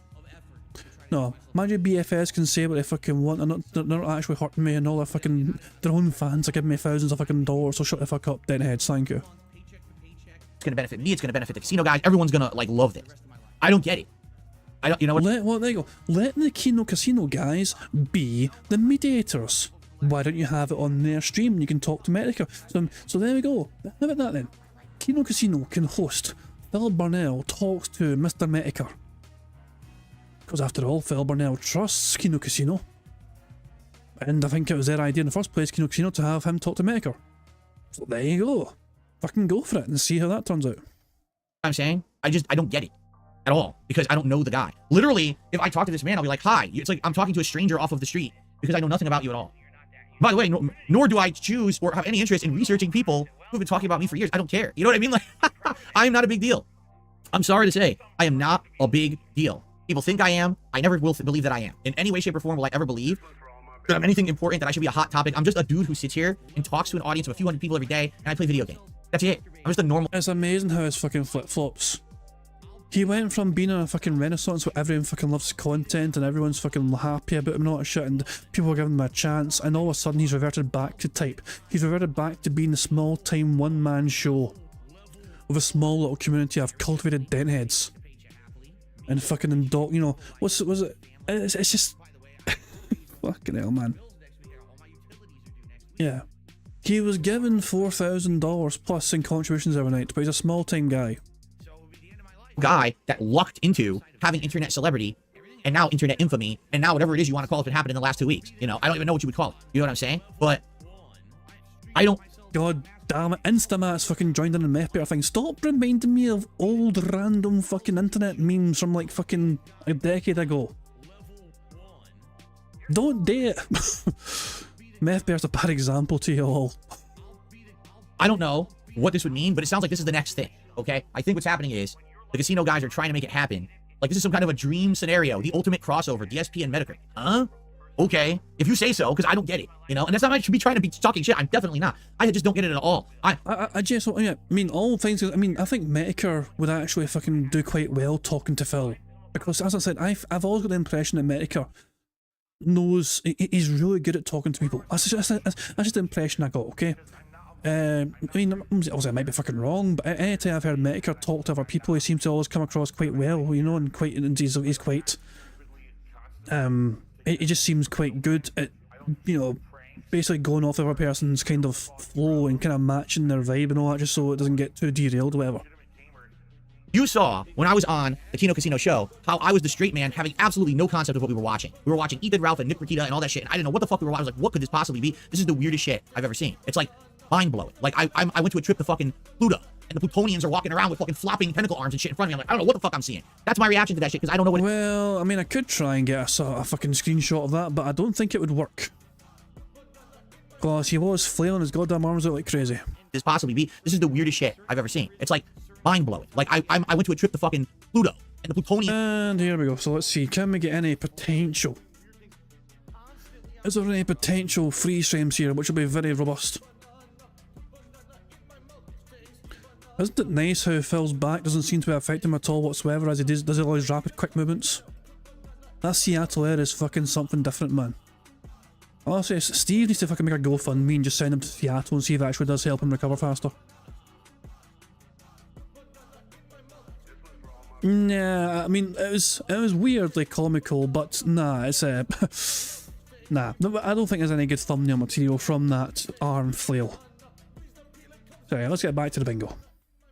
In front of me, I'm like, I don't know what the fuck I'm seeing. That's my reaction to that shit, because I don't know what it is. I'm not in that part of the internet, okay? And then we're watching this review tech documentary, right? And as we're watching it again, I don't actually know the history of review tech. So the Kino Casino guys know all of it. I don't know any of it. So I'm just sitting there absorbing and learning. And I think that's what people are liking about this, is I'm the outside guy. You know what I'm saying? So all I have to say is I'm totally open to it. And it seems like that's the next thing that they think would be interesting content for me to kind of appear, I guess, on their show and to have Medicare as a guest at the same time so we can talk and have a conversation. I don't even know what the conversation would be about. I'm lost. So, yeah, if that happens, then I think it could be... That could be the beginning of the end, depending on how Medicare wants to play it. Put it that way. But I don't know. It's just one of those things where... yeah, that could be very good for us. But again, the moment that Phil thinks it's gone to hell, he could just run the fuck away. Like, I mean, that's the thing. Like, I feel like if Phil's involved in this thing with the Kino Casino guys and Medicare, and he thinks this is an attack, he would literally just, you know, oh, the internet got DDoSed, guys. Oh, what happened? Oh, that's strange. My internet just died all of a sudden. Who knew? What's Keemstar doing here? Anyway, I've had a request to get a screenshot of this, so I am fulfilling that request. Oh Jesus Christ! What a fucking contrast between drunk ass side Phil and then, you know, I mean, Phil's face right after stream ends, he sees all those contributions, and then the following morning, once he realises he's spent it all. There's your before and after right there. Bloody hell! Let me throw this in the member Discord so members can have all sorts of fun with it if they so choose to do so. And Tacozilla did not waste any time whatsoever. He did not waste any time whatsoever. Man, he was on that, like, you know, on that in a flash. Like acting dead. Jesus Christ. Anyway, let's get back to the bingo. I'm totally lost. I don't know what his interest is in me at all. This is so weird to me. You know what I mean? I just don't get it. So I guess we'll see, and I guess that's what we'll work on. I don't know if and when it will even come together, all right? But, you know, I'm open to that, you know? How far are we behind? We're behind Phil by 47 minutes. I'm going to go 1.75. 1.75 speed. We're way too far behind. Let me put it this way, because a lot of people actually were like, I can't believe Phil canceled one of his night streams, right? I can't believe he canceled one of his night streams to be on Kino Casino. I can't believe he did a whole react to Rich. Like, this is not his normal content. He has to work so much. Well, do you see how well things have been going, obviously? You know, I went on Kino Casino, the next few days, boom, all the Kino Casino guys are over here supporting my content. Last night I do this react. So basically, you go against your own schedule and morals so you can get money. Basically, you've done it for the bag, is what you're admitting, Phil. The things that he complains about other content creators doing, being they're doing it for the money, they're doing it for the bag, they're doing it for the fucking cash or whatever. Yeah, Phil essentially shilled out to Kino Casino. But remember guys, he's not a shill. Boom, I get insane amount of support. If I can get support, then I can do things outside of the box. Do you understand? I don't have to be 6 days a week grinding away with non-stop streams on my channel. I can do different content as long as I get supported. That's kind of the deal. I have to work as much as I do because I need to work that much to make as much as I make to pay my bills. But now things are looking good, so I can do different content. I have no qualms with going on a night show over there on Kino Casino with Medicare on it, and we do whatever. Because I don't even know what the hell it would be. I really have no idea. All right, but it would be, for me, just to make this clear, it would be the exact same thing that I did last week where I would appear for about 3 hours. That's the most I can do. Again, I'm a family man. It's more important to me to be there for my wife and spend time with her than to be lucky he's a family guy on a fucking show for 5 hours and make money. So I'd much rather, you know, I'll appear on the show, but I can't be super extended long show and shit like that. You know, I gotta get out of here at a normal time. I hope people respect that and understand that. Okay, so anyway, that's what I have to say about yesterday. That's what I have to say about the possibility of future collab stuff. Hopefully there's a lot of stuff to talk about, and hopefully people enjoyed that, and we'll spread the word. I'm sure the casino guys will be reacting to this and everything, and it's all good. It's all fair game. And I gave them full permission to clip that entire reaction last night, however they want, use it in their own content, go for it. You know, they were just as much of a part of it as I was, if not more so, because Andy was actually running the call because I fucking couldn't even handle it on my PC. So yeah, it was good stuff. I'm looking forward to more branching out, and I hope, again, the only thing I'm afraid of is that this could all just come to a screeching end when this documentary comes. I hope not. I hope not. But you never know, right? Who fucking cares? Okay. So, that was a lot to talk about. Schedule for this week. Today, it's React Day. After the show ends, we're going to head over to DSP Reacts, okay? You're going to see it's going to just like some other days, when this, I'm going to end up the podcast and the stream will end and it'll pop up and say, hey, everyone head over to DSP Reacts for the React show. It's a clip show. Where the people who are channel members over there of either the submissions tier or the ultra tier submit clips and we watch them and I react to them. The ultra tier members are guaranteed to get their clips watched. While the submissions tier we put into a randomized playlist. Guess what? For the first time in ages, we're going to have a real randomized playlist because I'm actually going to be doing this on YouTube this time via a real browser. In fact, it's playing a video right now. No, stop that. Stop that right now. No, so yeah, this is pretty cool. I'm doing it on YouTube. And because of that, I can actually hit random on the playlist, like shuffle, and it will actually shuffle the playlist. We haven't had that in like all year because YouTube fucked up their app last year, but now it works again. So this is gonna be great. I'm excited because the show's gonna look and sound and be better today, using my new PC, okay? And maybe, because some people now are newcomers to the channel, they'll check out the show for the first time, maybe they'll enjoy the show, and maybe we'll get a few new members, maybe more people will be submitting clips. Because the truth is, the React show, DSP versus the internet, is better with more variety of clips. But what's happened is over the last year, it's the same people who are supporting the channel, which I appreciate. Thank you for keeping the project alive. But since it's the same people, you end up getting the same kind of videos every week. You get a video about some kind of food or restaurant. You get a video about Singapore. But Phil, you're responsible for that because you fucking tell your audience to fucking submit a certain type of content. There used to be a lot more variety, but you got pissed off with some of the kind of videos that are being submitted to you because you weren't happy with the content. Because there's basically it is boiled down to the same sort of content because that is what you have demanded of your audience and regulars to submit for the React stuff. Because you have dismissed so many other ideas and possibilities for you to react to. Because you've claimed that is not content you want to react to. That's why you're stuck with nothing but like fucking food videos and travel videos and all that shit. You wonder why there's not a lot of variety anymore. It's because you brought it on yourself because of you requesting and demanding your audience not to submit certain things. Right? You get the same comedy guy skits over and over because people like the content and want to see me react, but it gets tired. It's the same thing every week, right? So now, with new people involved, it could actually make the show better. So that's not going to happen today because people, you know, last night when the people were just checking out the stream and subscribing, we get some of them today for the show. Yeah, let's see how it goes. That's gonna happen right after this podcast ends. We all head over to DSP Reacts and we do a fun DSP versus the internet react show all afternoon. Okay? Then tonight on the late stream, it's my other pet project, my channel called DSP Throwback. This is a channel that focuses solely on my really old content, but I just ported a camera at a TV and it looked and sounded atrocious, but these are my original playthroughs that got popular on YouTube. So tonight, we're gonna do a fun react stream.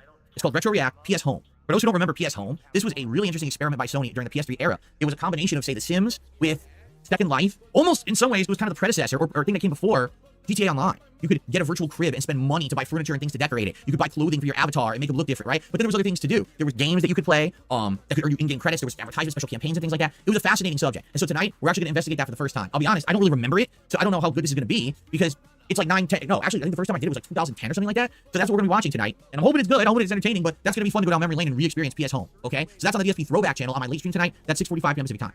tomorrow we will return back to regular gaming here on DSP Gaming. And tomorrow it's going to be System Shock Remake. I'm going to try it out on the first stream. I want to see. No, I take that back. We're doing that Wednesday. Now I'm getting all my days confused. Tomorrow we're going to do more Nintendo World Championships. A very challenging challenge run game on Switch where you play classic NES games and do speedrun challenges and the like. We're going to see how I did with last week's World Championship run. We're going to do the new one. I'm going to do more things. It's going to be fun. Tomorrow night, the late stream, will be Street Fighter 6. And this oh shit, that big beefy bastard Broside Phil has committed. He's already started a video.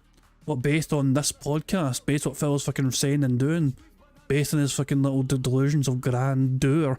Because he's fucking feeling like he's the most popular little boy in the world again. And everyone loves him and everyone hates us apparently. Oh, and his closing rant as well. Yeah, his closing rant from last night was ridiculous, yeah. As I'm saying though, Phil, that's what I'm saying, it had zero, like a lot of these things, you can tell it didn't come from the heart. Because Phil had pre-prepared the speech, you know, he pre-prepared the props, you know. It was like some well-rehearsed fucking promo from some fucking wrestling or whatever, you know. It's I know exactly what I'm going to say, and I'm going to make all these points here, and I'm going to make sure I point to this particular prop right here while I make this point, and I'm going to wave this thing in people's faces, not shit. Speaking of which, apparently Phil waves the casino chip at some point, so we've got to keep an eye out for that. Yeah, there you go. Broside Phil has been angered into making a video because of Phil's ego trip. point, I think I should probably try to get Blanca to master. Like, that's the goal now, get Blanca back to master. And then after that, we can work on other characters like Honda, so that'll be fun. Then Wednesday's daytime stream, that will be me checking out System Shock Remake, as it's been donated by a viewer, and I'm very curious to play and see what it's all about. I've never played System Shock before. Everyone says it's an amazing game, and it's the game that inspired Bioshock, and this remake apparently is really well done. So I'm very excited to try it out. That's going to be Wednesday. And then Wednesday night, Stardew Valley chill to end the week, because Thursday's my day off this week, okay? I have a lot of shout-outs to do, but before we get to them, I just was curious. I think I had some game news. It's not too important today. We could save it for another day, because if I do game news, we're going to be going late. I don't want to go late because I want to get ready for my reaction. But I have a lot of shout outs to do. So let's get to those. All right. So now shout out segment. Everyone who contributed, thank you. Time for your time to shine. You get your shout out now. We start off today with Nico. Nico re-upped his membership for 8 months, and he says, I love all the good energy that is towards you lately. I mean, obviously, me too, right? But again, it's fleeting. And I'm wondering how long it's going to last until I go from a high to all the way down to another valley. There we go. A fan says a very positive thing, and Phil's like, it's positive, but brace yourselves for fucking being back to being pieces of shit. Because I'm fucking toxic as all hell, and I can't fucking focus on the positivity. Phil Burnell cannot help himself but fucking have that negative, toxic mindset mentality.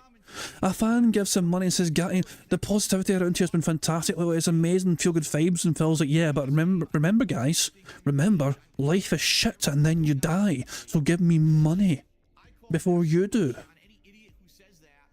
Also, did that contribution say the word positive? Because we have that on the board, let me remind. Now, shout out segment. Everyone who contributed, thank you. Time for your time to shine. You get your shout out now. We start off today with Nico. Nico re-upped his membership for 8 months, and he says, I love all the good energy that is towards you lately. I mean, obviously. Oh, that doesn't say positive. God damn it, just good energy. Obviously, me too, right? But again, it's fleeting. And I'm wondering how long it's going to last until I go from a high to all the way down to another valley of a low. I hope not soon. I hope it lasts longer than just a couple weeks because of this documentary coming out, but I guess we'll see.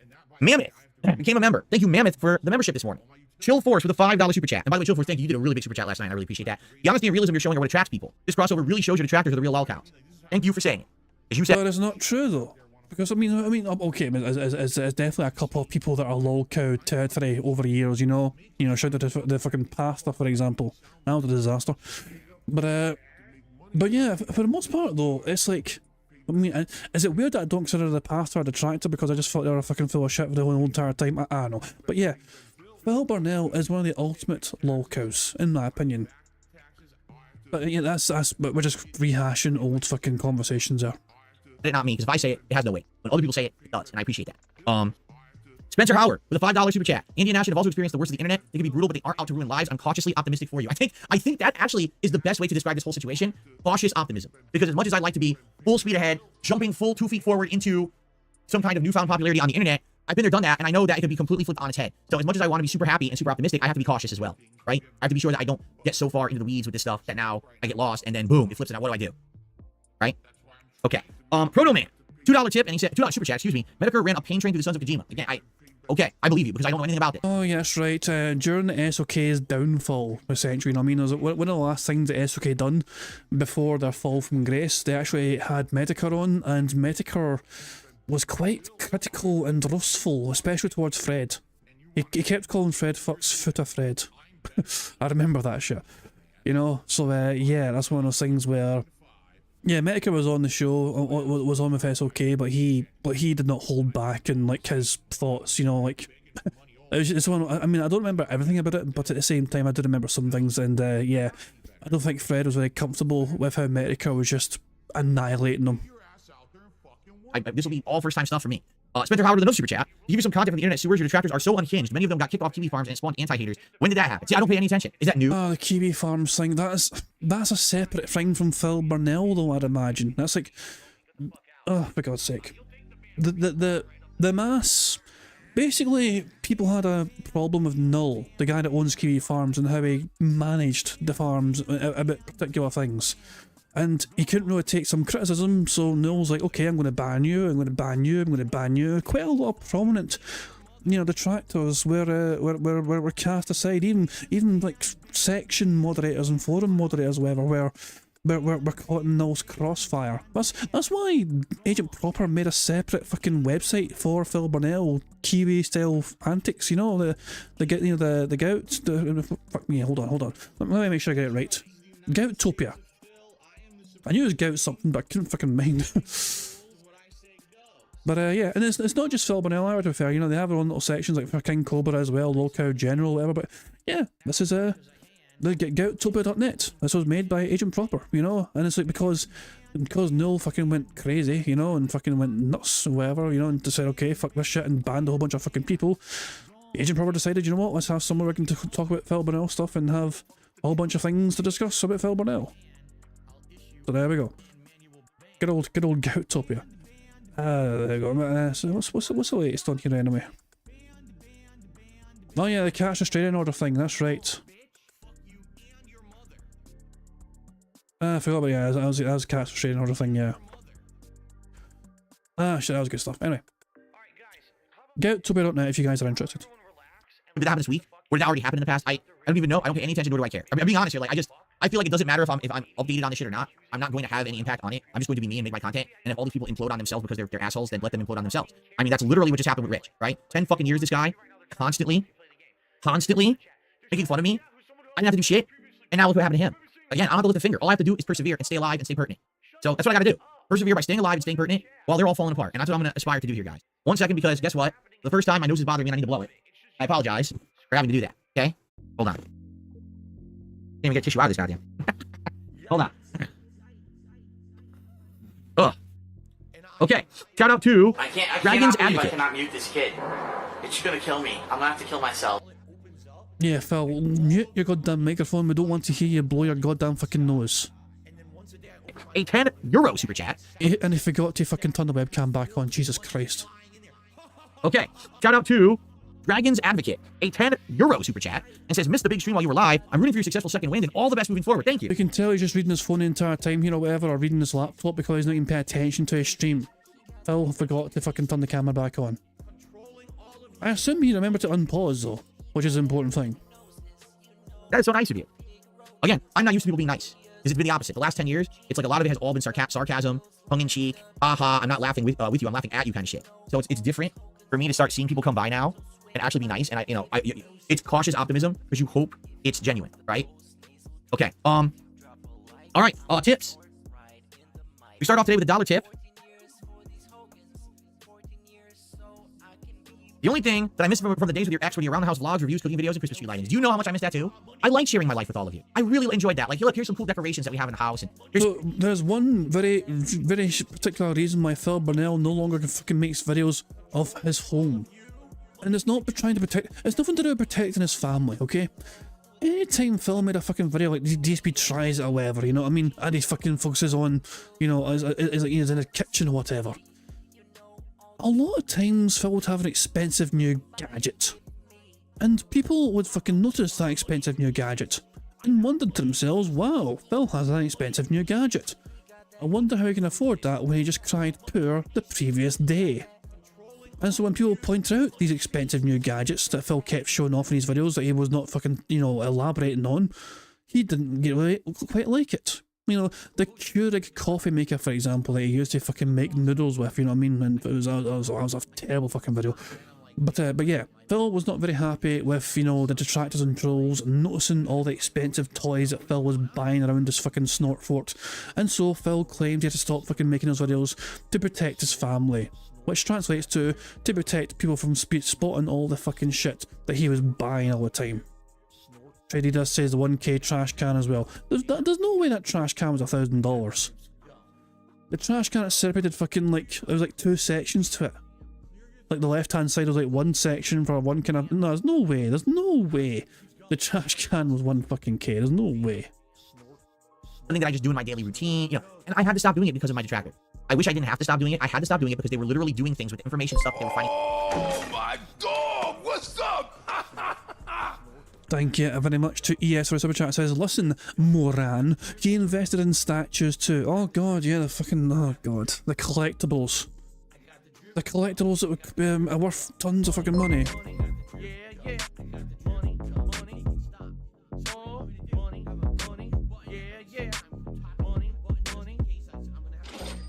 Meth Bear tipped £3. Josh is so helpless and spurgy that he can't get laid in Serbia. Serbian girls can be based as fuck but not have the delusional standards that many other Western women have.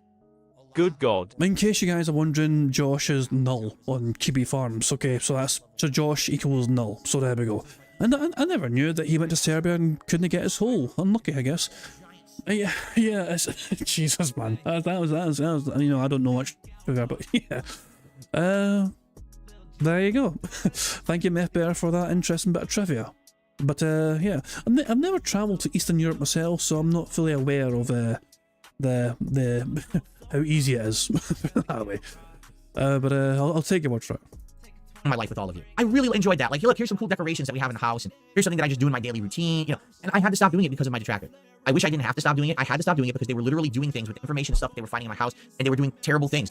We were fucking pointing out how much fucking expensive shit you were buying while you're crying poor. But on you go, Phil. Try and claim you know what we're doing with information you were sharing on your content. The one example that I give you, because it's an extreme example, but it's safe to talk about, is the time when I was filming a vlog in my home. I accidentally had left my electric bill on the countertop, and it had the full address and information of my electric company. They used that. So you doxed yourself.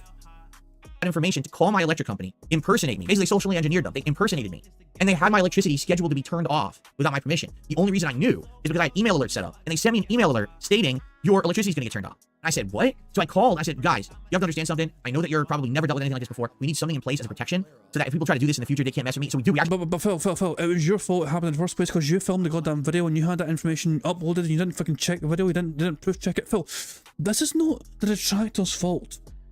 That is a funny thing to fucking do to you, but it's entirely your fault because you filmed the video and never even watched it back to fucking make sure there was nothing in it that shouldn't have been in it. That is entirely on you. You lazy bastard. That is a fucking perfect example of trying to fucking protect your fucking data, protect your information from falling into the fucking wrong hands. It's one thing to fucking, you know, some people got access to my bank details because they fucking raided your bin, for example. I didn't tear up my letters properly. All my bank letters that got sent to me, my statements, I didn't tear them up properly. Somebody raided my bins and found out my bank and called up my bank and tried to impersonate me. That's one thing, okay? But one person could have access to that information. You uploaded to one of the most popular video sharing websites on the planet a video displaying this information, leaving yourself extremely fucking vulnerable, and you didn't have the foresight to think of proof watching that video before you made it live because you're just immediately fucking greedy to try and get as much money as possible, creating as much content as possible without even proof checking the content. Phil, it's funny somebody tried to do that to you, but that is entirely your fault. You can't blame the fucking detractors for your own fuck-ups. A code that we came up with, that if anyone calls in and talks to them, they need to know this code, or else they know it's not me. Okay? So the code word, Mr. Stupid One.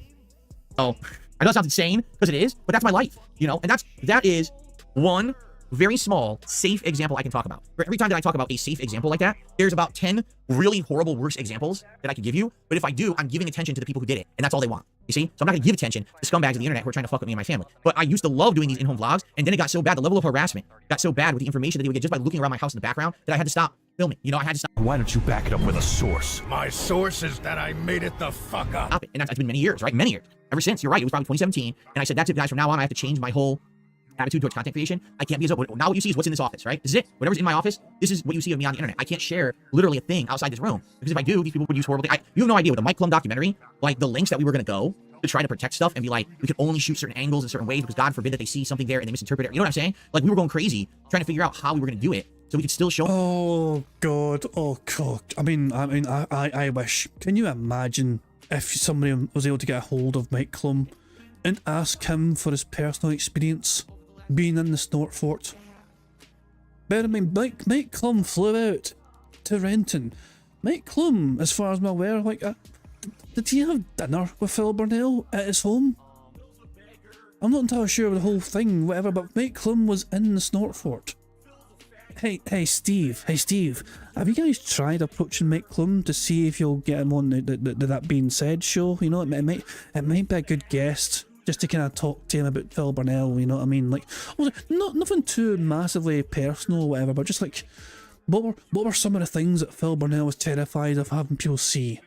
You know, things like that. It's gonna be good questions. Also, this is apparently a good freeze frame. It's not bad. It's not a bad freeze frame. So yeah, let's see if we can get a thumbnail style image from this freeze frame. Give me a second here. Go here. We go back there. We go back to the website and we paste it in. And bish bash bosh, we have a winner. Fantastic stuff indeed. Let me throw that in the member Discord and we can crack on with the bingo. There we go. Cool stuff indeed. Right, let's get on with the bingo. Me in my natural home habitat, right? Like a specimen in his habitat. Let me rewind that just to get a full context. And be like, we could only shoot certain angles in certain ways because God forbid that they see something there and they misinterpret it. You know what I'm saying? Like, we were going crazy trying to figure out how we were going to do it so we could still show me in my natural home habitat, right? Like a specimen in his habitat here to be studied, but not putting me and my family at risk. It was really fucked up. Okay, continuing on, I received a $50 tip. Wow. Thank you so much to the anonymous $50 tipper. See what they have to say, but let's get a nice animation for you first.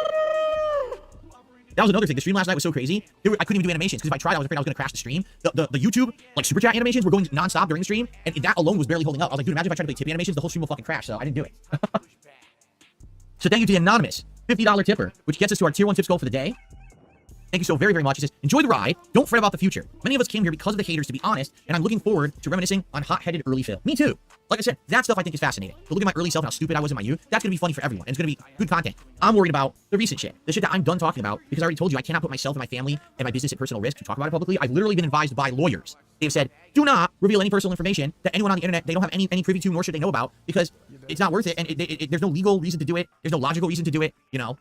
Why don't you back it up with a source? My source is that I made it the fuck up. So, that's what I'm working, because, you know, when we get to that part, it's going to be me sitting here, well, I can't say anything about that. Well, I can't say anything about that. Well, I can't say anything about that. But what happens when someone can't say something about that? Everyone thinks it's the worst. Everyone believes everything about you're a horrible person, right? That's what I'm dreading. Anyway, let's continue. I got a $1.50 tip from an anonymous tipper. If you take the stuff from the documentary on the chin instead of getting overly defensive, I think new viewers will appreciate the honesty and humility. The content doesn't matter. What matters is how you react to it. Again, you're right, but there's certain things that I can't react to. That's what I'm saying. I cannot say, oh, well, since the detractors have mass accused me of this, let me open up all of my financial documents and bank accounts to give you receipts and prove otherwise, because then you have all my... Oh, that is not what people are fucking asking for. Like, literally, people are fucking asking for a fucking, you know... I was like, oh, this is not your account on WWE Champions, then show us what account you do have. As much as you want to bash his side scrolls in an interview, Phil, you had the perfect opportunity. You had the perfect out to debunk the claims that the Downton the Rafters account was not you. All you had to do was send Craig a screenshot of that fucking, you know, of your, like, a homepage on WWE Champions or whatever. With your, you know, so what's username is this account or whatever, and you couldn't do it.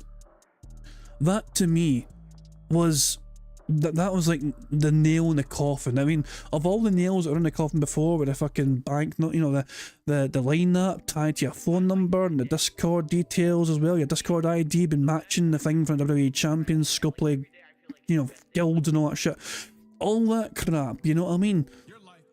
And there's other little things as well here and there and all that shit. The language the fucking DSP version of the WWE Champions guy used was similar to the language that Phil used on Twitter and all that crap. You know, there's so many things that tie into it being Phil Burnell, but him being too scared to take a screenshot and send to Craig as a neutral party to debunk, and Craig would have nothing to have gained.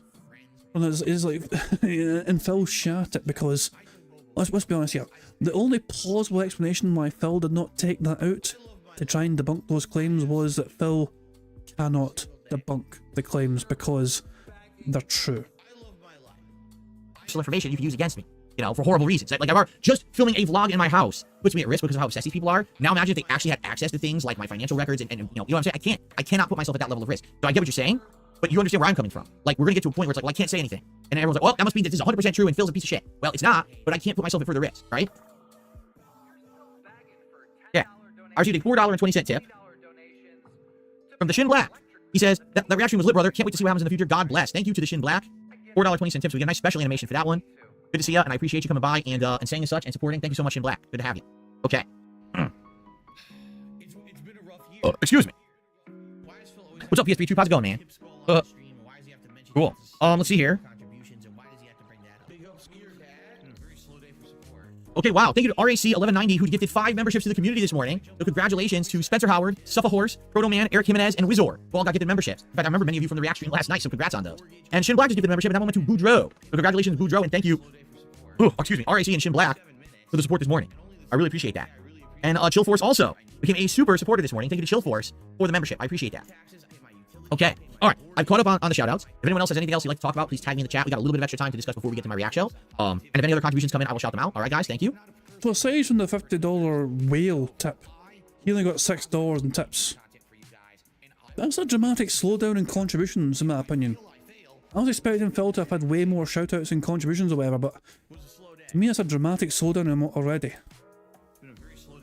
What else is on everyone's mind today?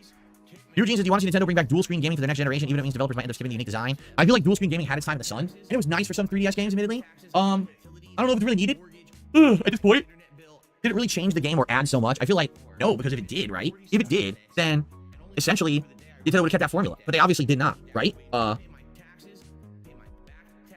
get rid of this thing. Widget.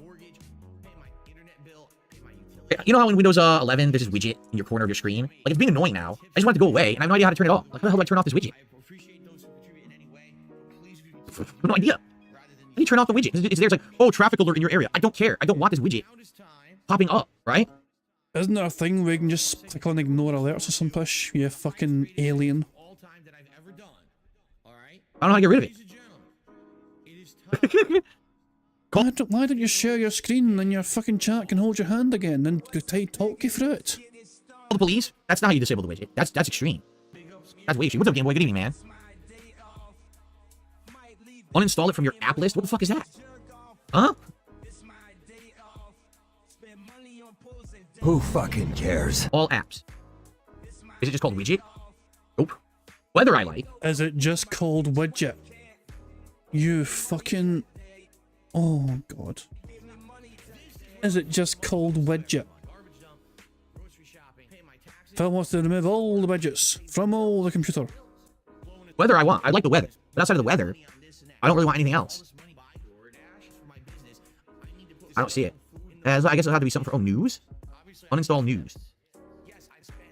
Maybe that's what it is. We have to uninstall certain topics or something? This is so weird. Like, why do I want traffic information on my fucking desktop gaming computer? I don't. Why is there traffic? Where did it even come from? Right? Where did traffic... I don't know. I'll have to figure this out later. It's stupid. Just like everything. Right-click taskbars in taskbar settings. Oh, taskbar settings. Widgets. Oh, fuck off. Thank you. Done. Wow, that was simple. Thank you. That was a really easy answer. I appreciate you. Everyone who just said that. There's a few people who actually just said that at the same time. Young Game Dragon's Advocate, thank you. Easy fix. That's what I'm talking about. Thank you. Fuck up. Say, oh, you like widget this bitch? Fuck off my desktop. Shout out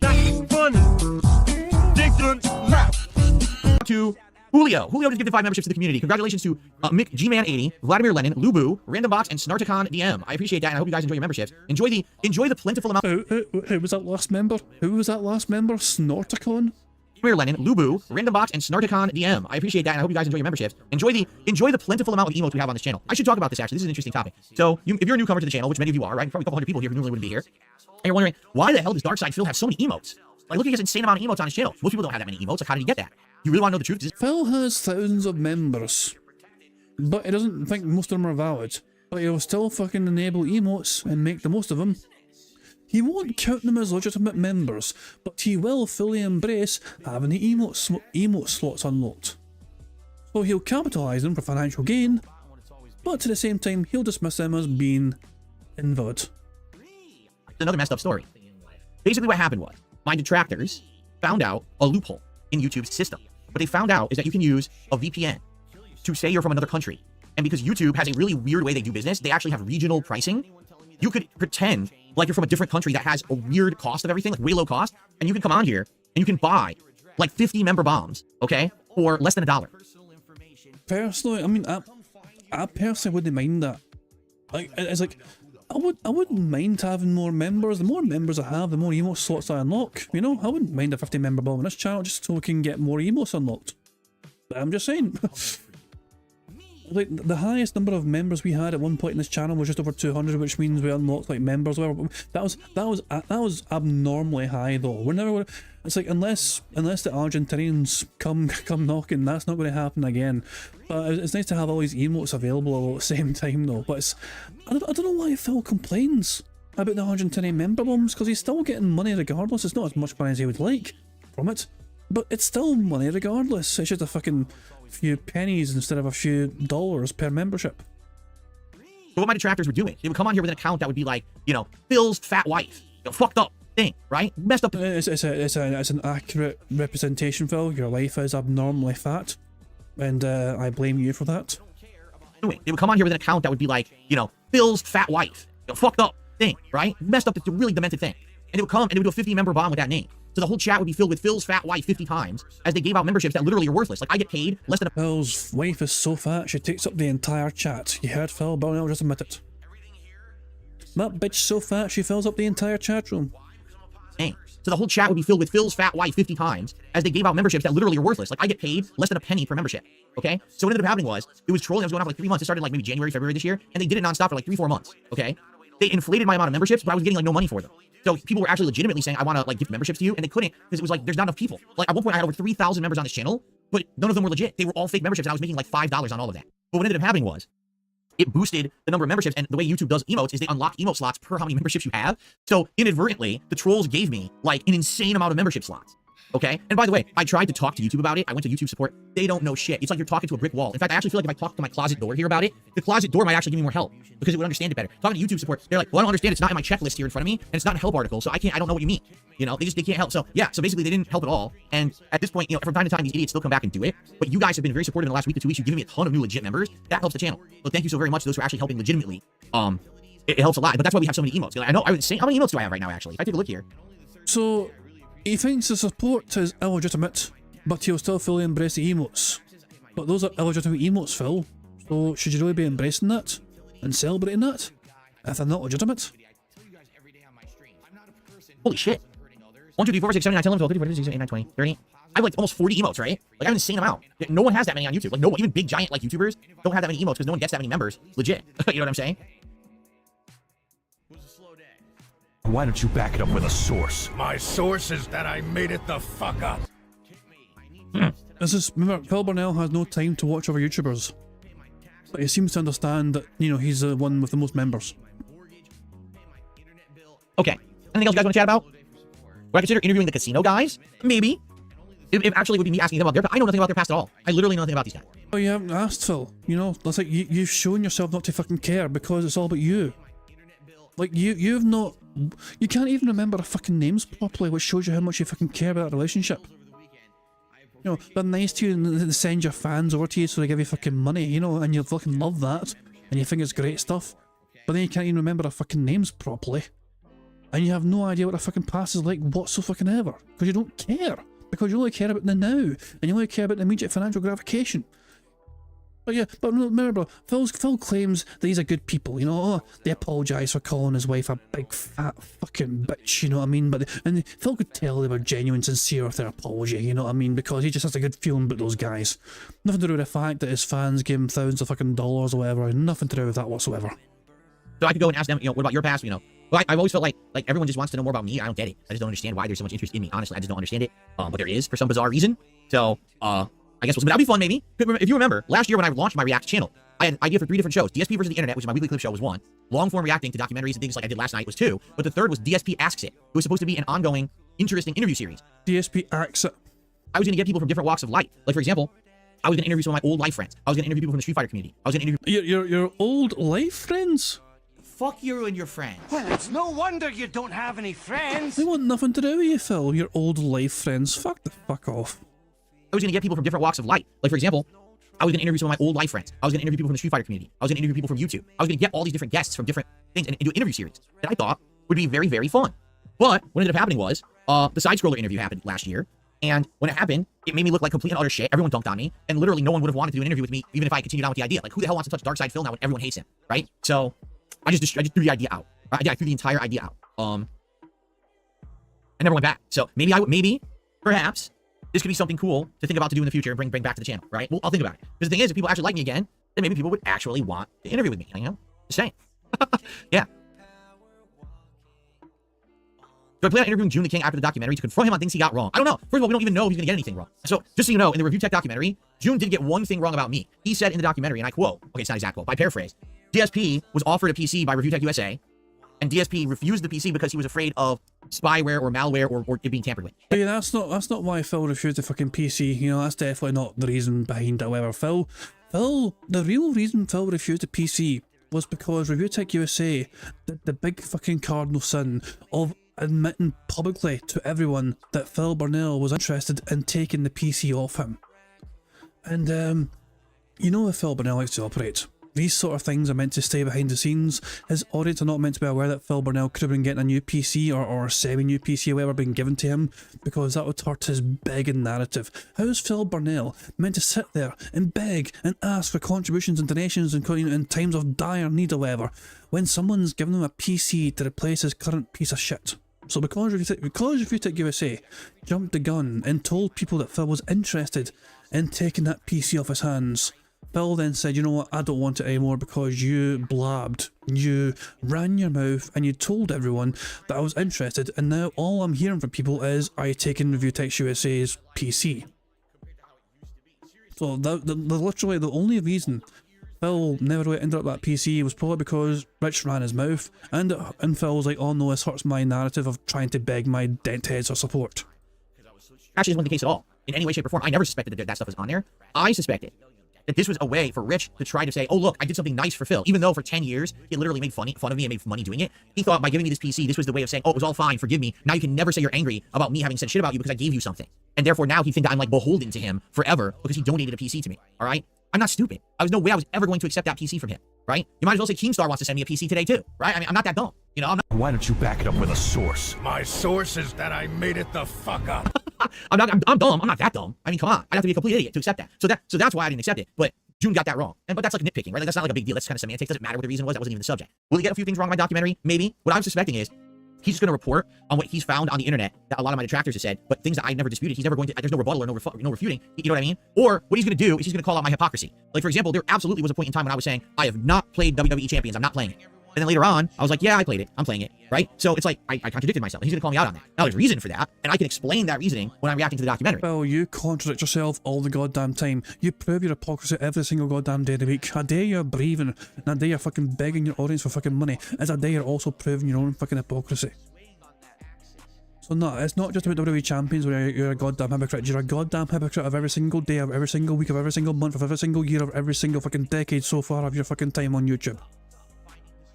You see? But he's going to call me out and he's going to get me. There's going to be gotcha moments. He's going to get me for sure, right? For sure. I know he's going to catch me on shit because I definitely have done that stuff. You know what I'm saying? Hold on. Yeah, he stood up. Burger. 5 in a row. That's concerning. Huh. All right. That's the other thing too, because now people are saying is, well, Phil, don't you think that with all this positive stuff happening around you recently, that at the end of the documentary? Positive was said. Hooray! Is that another bingo? No, it's not another bingo. Still. Burger. It's another thing ticked off. Hooray! No, so we have 7 free spaces so far. How many is left? 1, 2, 3, 4, 5, 6. We are 2 away. We're 2 away from a full house, guys. We're closer to I know there's a lot of weight left on the screen, but remember we have 7 free spaces because I was kind of crazy and gave us 5 free spaces because Phil begged today. So yeah, so yeah, we only need 2 more for a full house, or we need like another 6 burps, or another 8 begs, or 9 more snores, or 200 likes. You know, all that. You know. About you from June the King will be good and positive. No, it's done. The documentary's done. He's finishing his editing right now, and he's pushing for a release by the end of the month. He's not adding anything else. It's over. The documentary has been written, recorded, it's being finished, and final processed, everything, and it's going to get published as is. He's not going to be adding new content just because now all of a sudden in the last 2 weeks there's been a turnaround with attitudes toward me. He's not going to put. But what? There's nothing in the last few weeks, Phil, which is worth adding to any documentary about you. Like, how in the hell would that even be introduced to the documentary? Like June's like going to add like some sort of text, whatever, you know, right at the very end, or BT dubs, Kino Casino like Phil Burnell now, and he thinks this means internet loves him, and everyone hates his haters. And that's like literally it, whatever, you know. Thank God June added that last part in for a fucking full transparency. In there. It's going to end negative. It's going to end. Look, Phil's YouTube channel has plummeted in popularity. He has 2 other channels that aren't doing well, and he's desperately trying to stay alive and stay pertinent and stuff like that. It's going to be negative, a negative spin, negative end. I just know it is. You know, I don't blame him for doing that. I don't. I have no hard feelings towards that man at all. I know. Truly, here's the difference between like me and an LTG. I know that June has absolutely no ill intentions toward me whatsoever. He's just doing his thing and he's reporting what he found, and he's going to get me on a lot of things, and it's fine. You know, I don't think this guy's a vicious guy out to destroy me and besmirch my reputation. How could you possibly besmirch my reputation? I don't have one, right? But Phil, I would argue that Keemstar's in the same mold. Like, Keemstar wanted to do business with you. Keemstar wanted to make money for you and him, because in you he saw money, he saw bank, he saw numbers, baby. But you took it too seriously, and you said no, because you couldn't embrace that. Reputation. So, you know what I mean? Like, he can't possibly put anything in that documentary that's going to actually upset me. He can't. You know what I mean? I've already been through it all. I want to hear that one more time. I want to hear that one more time, Phil. You know what I mean? Like, he can't possibly put anything in that documentary that's going to actually upset me. He can't. Oh, that is going to come back and bite him in the arse, I feel. He is definitely going to find several parts of it. I'm pretty certain there's going to be several parts of this documentary which he is going to be upset about. If June the King really has done his homework and done his due diligence, you know, and covered a lot of the things that are worth talking about, the Patreon scam, for example, when he first launched Patreon, the Project 7 remake, it didn't happen, or whatever, the camera goal for Patreon, which didn't happen as well, and all that, you know, and the doxing of the fucking fan, was it PW Dubs or some pish, whatever, he fucking doxed him in his mod Discord. Phil claims it wasn't a doxing because the mod Discord is private, so it wasn't public. That's his literal rationale for claiming he wasn't doxing anyone by showing off a driver's license. It was not redacted, by the way. And that's actually the tip of the iceberg of all the scummy things Phil has done. Never mind the WWE champion stuff, never mind all. If June has really done his fucking research, then, you know, I'll tip my hat to him if I've had one on, and I'd say, well done, June, you were quite thorough with this, you know, so I'll have to wait and see. But yeah, Phil is definitely not going to be happy if the doxing thing is in there, for example. He's going to be pissed off. Especially because he fucking had a go at Review Tech USA for the doxing stuff as well. You know what I mean? I've already been through it all, so.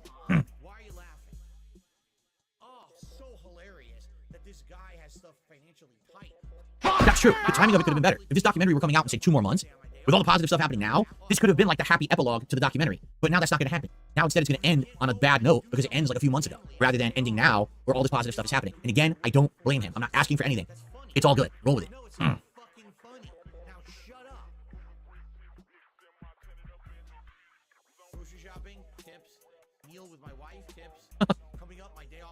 Anything else, guys? Because we are going to adjourn the show in just a moment, and then we're all going to head over to DSP Reacts for my DSP versus Internet show. No, Phil, we still need 2 more free spaces. Well, not free spaces, but we need 2 more things to be said so we can get a full house, Phil.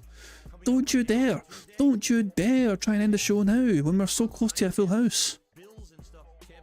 Go on, beg one more time, Phil. Beg one more time. Anything else, guys? Because we are going to adjourn the show in just a moment, and then we're all going to head over to DSP Reacts for my DSP versus Internet show. If you guys are willing to check out that kind of show, it's up to you. It's different. It's me reacting to a whole bunch of random clips that my members have Yeah, I'm not going to fucking watch that shit. Who fucking cares? Submitted. So the topics are all over the place. Like, literally, it can be of any subject matter. I've never had my fortune read by a fortune teller. Would I react to a Dr. Disrespect documentary? It's like I said, Michaela, for me, if I'm going to do this kind of drama reacting content, it has to be pertinent to me. Reacting to Rich's documentary is incredibly pertinent to me because literally for 10 years, he had me in his mouth and made hundreds of thousands of dollars talking about me. So it makes sense for me to react back to him, right? That was my one. I don't think Review Tech USA made hundreds of thousands of dollars talking about Phil Burnell. I find it hard to believe it was that high a number.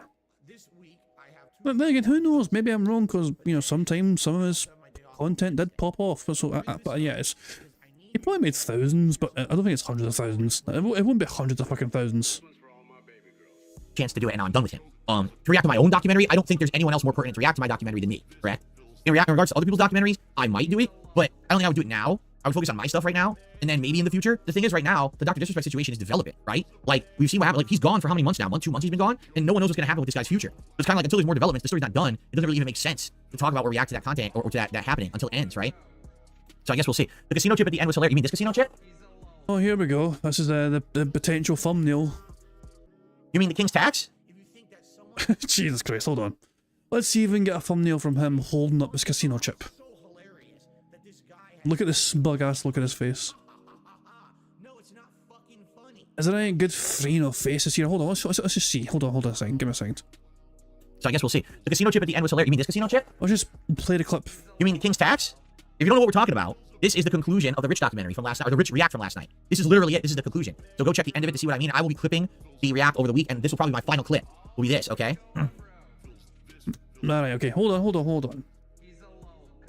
Give me a wee second. Give me a second.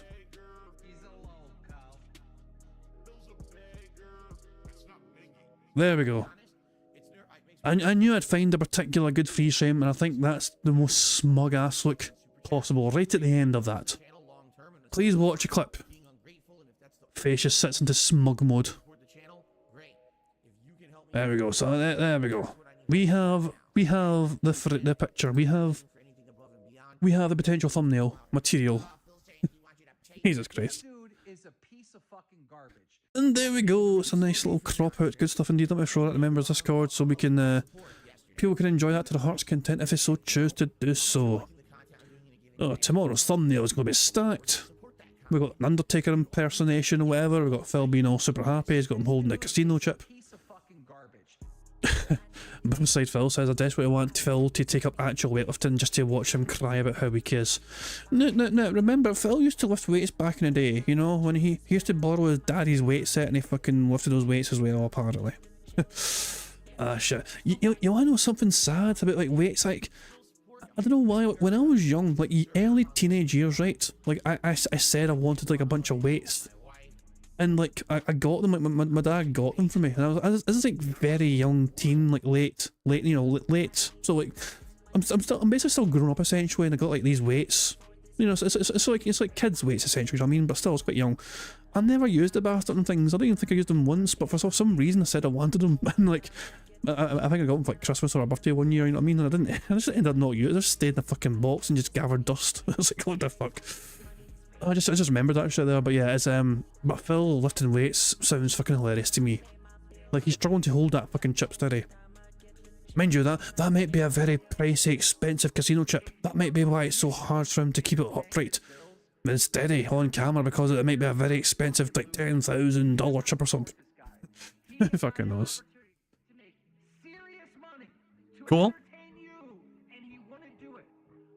The damn annoying thing as well, right now, since Broside Phil's on, because I'm not well right now, I feel like I can't do the gym. Like the last time I done the gym was Saturday, but after Saturday I started feeling no well, and I got like the man flu going, I got a runny nose and like everything else, and I keep blowing my bastard nose. My nose is running faster than I've ever run in my life right now, you know what I mean? So yeah, hopefully I get to feel better soon so I can get back to the gym, because I've been doing quite well this month for our gym attendance, but yeah, I can't really do the gym when I'm not feeling well, I feel. So it's a bastard, so yeah, after a good start, you know, I've had to have a few days off, I think. It is what it is, nothing I can do. Bug mechanics.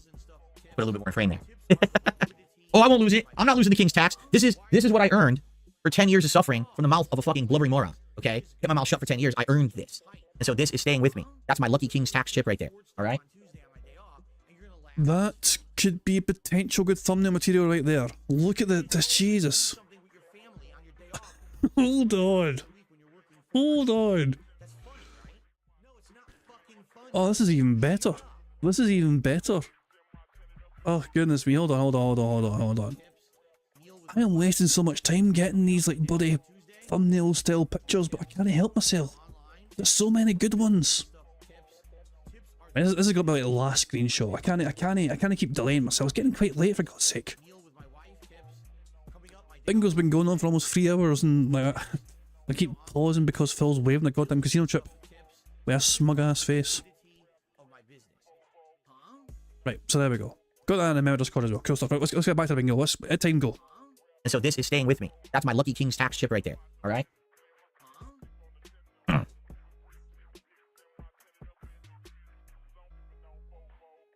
This one's for all my baby girls. Thank you. Someone on says, love seeing you on Kino Casino. Great hearing your side of the story. Cool. I'm glad to hear that.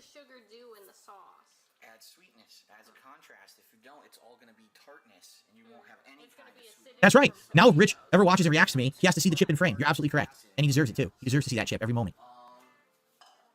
Well, Rich, even be aware what a chip represents, because he might not have fucking watched your shit, Phil. I'm just saying. Let's be honest, it's fucking Rich, so he probably has, but still. And just to be fair, to show you guys something, okay? I'm a man of my word. The case has been reset. Rich's face has been removed. He's out of the picture now. He has nothing to do with this anymore because we already gave him his fell thing. He's done, right? And so, the casino is open for business. Who's next, right? I wonder who'll be next. Because again, I don't have to do anything. I don't have to bring people down. These idiots who've hated on me over the years, they bring themselves down through their own heinous actions and their own repeated mistakes. So whoever has fucked with me, who's the next one to fall, and then we'll be open for business again, all right? But as you can see, Rich's face is gone because we already did it on him. We don't need to have him in there anymore, okay? Yeah. Bruh. Am I going to apologize to Raw Phil since it wasn't him on Street Fighter 6? I don't care if it was him on Street Fighter 6. He's a piece of human filth and he can kiss my fucking ass because he's done it 5,000 times before and there's documents. So, in case you're wondering what Phil's talking about here, there's a Detractor restreamer called Raw Phil. And not only did he commit the cardinal sin of restreaming Phil Burnell and his awful content, but he also likes to play Street Fighter 6. And he happens to play Street Fighter 6 sometimes at the same time as Phil Burnell does. And he mains Cammy. And there has been multiple different Raw Phils with different names with Cammy, who ends up kicking Phil Burnell's arse in Street Fighter 6. And Phil Burnell can't handle it and Phil Burnell can't take it. So when Phil Burnell won against a Cammy, the last time he played Street Fighter, he believed it was Raw Phil he beat. And so he went off on a toxic tirade against Raw Phil, and the best part was, it wasn't even Raw Phil that was at Cammy. He just randomly went off on a toxic tirade against a random Cammy thinking it was Raw Phil when it wasn't Raw Phil. So yeah, big ups Raw Phil for earning a spot, living rent-free in Phil Burnell's oddly-shaped head. Evidence he did, whether or not that one time was him doesn't matter. You know, it's an arbitrary thing. So yeah, he can lick my ass. He's too busy kicking it, Phil. He's too busy kicking your ass to fucking lick it. You fucking failure. Oh, Hidalgo did a super chat. You feel any kinship to LTG? You seem like regular guys with regular flaws with disproportionate cabals of haters. I have no idea. I know nothing about the real LTG at all. I don't know the guy. I don't watch his content. He's another guy who apparently has said insanely extreme things over the years. But I don't know. I can't comment on someone who I really know nothing about, except some limited interactions I've had with him, which were hilarious interactions. His behavior, not mine. He's just a nut job. And from how he interacted with Judy King in the past. That's all I know about it. So I don't know. He's like, at one point, everyone brought up LTG in my content. Now no one brings up LTG, right? I don't know if he's just not pertinent anymore or something. I have no clue what happened to the guy, but no one seems to bring him up anymore. So, I don't really care about him. Phil, you stopped wearing t-shirts because of LTG. You started wearing all these fucking like dress style shirts on your fucking shows and all that shit because LTG roasted your ass. And you couldn't fucking handle it and you had to do something about it because LTG lives rent-free in that fucking head. Nice shirt, 25 cents. Mind you, the amount of people that live rent-free in Phil's head is growing and growing by the goddamn day. The only thing that's outgrowing the number of people living rent-free in Phil Burnell's head is Cat Burnell's waistline. Would I consider doing a podcast once a week with the casino guys? No, it's like I said, we want to keep it special. You don't want to do it so regularly that now it's not special anymore. So, no, I wouldn't want to be on there weekly because then it's kind of an arbitrary regular thing, for me to pop. But monthly though, you're all for. In every once in a while when I have something to add. What if something happens that I know I can add to it and then they ask me to be on the show? Then I would consider it. But outside of that, life goes on, right? I'm not gonna be doing it constantly. Like I said, the next thing is this Medicare thing. They really want me to talk with Medicare on their show. I'm willing to do that. All right, that's kind of, I guess, the next thing. And then after that, we see what the future holds, right? Thank you, Jeremy. Jeremy really liked the react. He says, hopefully I'll do more in the future, maybe gaming-wise. Yeah, I mean, the thing is, I liked doing long-form reacts, but last year people got really bored with them and said they weren't liking them as much. But all of a sudden, because I haven't done one in a million years, there was a renewed interest in doing it. And then when the Kino Casino guys wanted to do it with me, they're, oh shit, insane interest, right? So there you go. Gout is a disease that makes my acid levels much higher than most people's. And so if I eat certain foods, my acid level elevates, skyrockets, and then I get all giant. Oh no, I fully believe Review Tech will continue to talk about me. He will continue to be toxic, and he will continue to do nasty things. Like he will probably react to my documentary in a really toxic way because that's free content for him. It's low effort, no effort content, and that's all he does. He has no effort content anymore. Like he doesn't put effort into his content. That's why he's sitting there eating edibles the whole time. So what's the easiest thing to do? Stuff your face with edibles while you're commenting on my negative documentary. He will 100% do it. And the thing is, everyone wants to see him do it anyway because then that's Phil, you're not one to talk about low-brow, low-effort content. You don't bother your arse editing anything. You fucking just hit stop and start record and upload that fucking shit without any actual work going into it whatsoever. Yeah, it's just minimal fucking effort. Completely. The projectionism is off the goddamn charts. More content for everybody. Not me, because I don't care. I'm not gonna watch him do it. I don't give a fuck. But you know the Kino Casino guys are gonna watch. Phil Bonnell has gone back to not caring. Phil Bonnell doesn't care, and yet he's convinced this is going to happen. The thing is, everyone wants to see him do it anyway, because then that's more content for everybody. Not me, because I don't care. I'm not gonna watch him do it. I don't give a fuck. But you know the Kino Casino guys are gonna watch it and tear him a new asshole and everything. So there you go.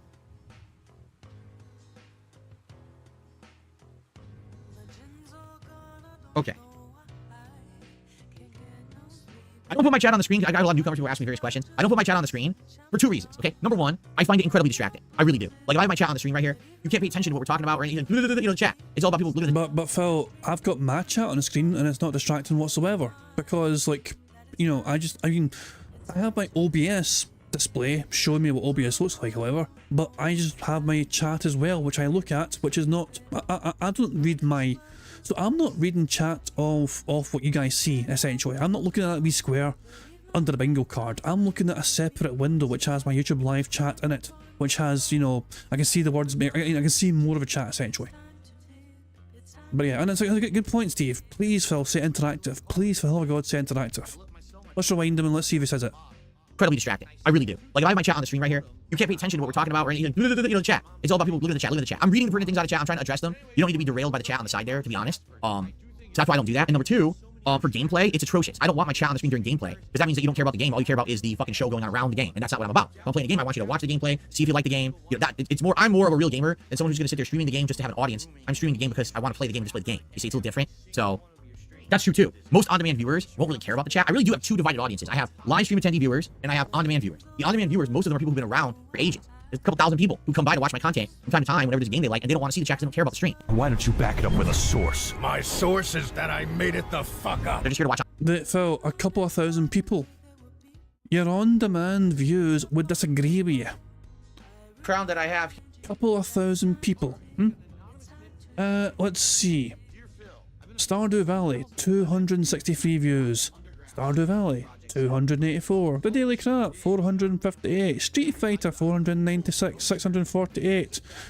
You got a couple of these random clip things that actually got some attention and whatever, but other than that though, 343 views for last week's results, get 30 coins warp or whatever, you know, this is fucking Nintendo fucking crap. So yeah, Phil, where's the thousands of fucking people watching that? On demand. It's weird because I've been around for 16 years and I totally have 2 completely different isolated audiences of viewers. I will agree with Phil there though. His viewers are weird. Okay. Well guys, I think it's time to return to the briefcase and then to end our podcast for the day.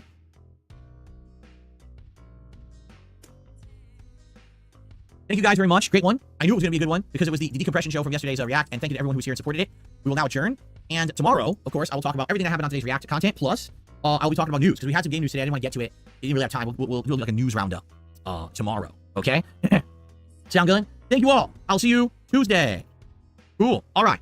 So guys, we're about to end the show. I want to say thank you. What we're going to do is, as I explained, I'm going to set this up now for the React show, and I just got to add a couple quick things to the layout to do that. But where is the logo?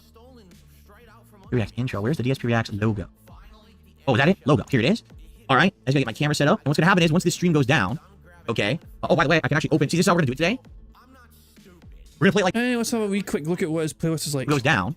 Okay. Oh, by the way, I can actually open. See, this is how we're going to do it. Ultravids, I'm a cop, ask me anything. Why are politicians so damn rich? How YouTubers exposed a $1 billion company, and A Quiet Place: The Road Ahead official release date trailer. My IGN. So there we go. That's Phil's first 4 Ultra member guaranteed to be watched videos. In case you guys were curious about that sort of shit. Today, we're going to play it like this right off the PC. And here, unlike my old show where I used to use the app on Xbox, I can actually fast forward anywhere I want to go in the video and pause and resume, which I couldn't do on the Xbox app. And it'll play the whole playlist fine. I won't accidentally back out of a clip or anything. This is going to work way better this way on the new PC. So this is actually a much improved setup. I think this will be good. Anyway, so right after I turn the stream off in just a moment, it's going to direct you to DSP Reacts. I would really appreciate it if you could head over there and chill with me this afternoon for my React show. Give it a look. If you don't like the React show because it's just a bunch of random clips, so be it. But it would be nice if you could at least give it a shot. Let me know what you think. What the hell are my settings? I said configure video. Oh my god, it hid them on my other monitor so far away I can't even see it. What the fuck? Hold on. Oh my god, look at this. When you have a dual monitor setup in Windows, it's the weirdest thing. You'll open something. Have you ever seen the ending of Blair Witch Project? when there's that fucking kind of creepy guy just standing there or whatever at the end or whatever, and it's like, what the fuck's going on? You know, I know Blair Witch Project it was a kind of strange movie, it was a bit hit or miss or whatever, but the kind of weird ending where I just fucking standing there. That's the kind of impression I got there with Phil just stand up there and stream there, just like this. Oh my god, look at this. Yeah, that's like, to me that's giving off Blair Witch Project ending vibes. When you have a dual monitor setup in Windows, it's the weirdest thing. You'll open something, it'll open on the other monitor on the other side of your screen. You can see it. Like, what the fuck? Okay, here I am. And all my HD glory with this new webcam. It's so good. It's a great quality webcam. All right. So thank you guys. I hope that you'll come back and hang out with me, and we will do a fun React show over on DSP React. Sound good? Thank you guys for a great one, and I'll see you over there. Alright, finally we can go to his React channel. He forgot to I think he forgot to send people, by the way, to the React channel, because there's no pop-up for it saying, hey, go to my React channel. Like, maybe I just can't see it or whatever, I don't know, it's kind of strange, but I didn't see a pop-up for Phil saying go to my React channel. So I guess we'll do it this way instead.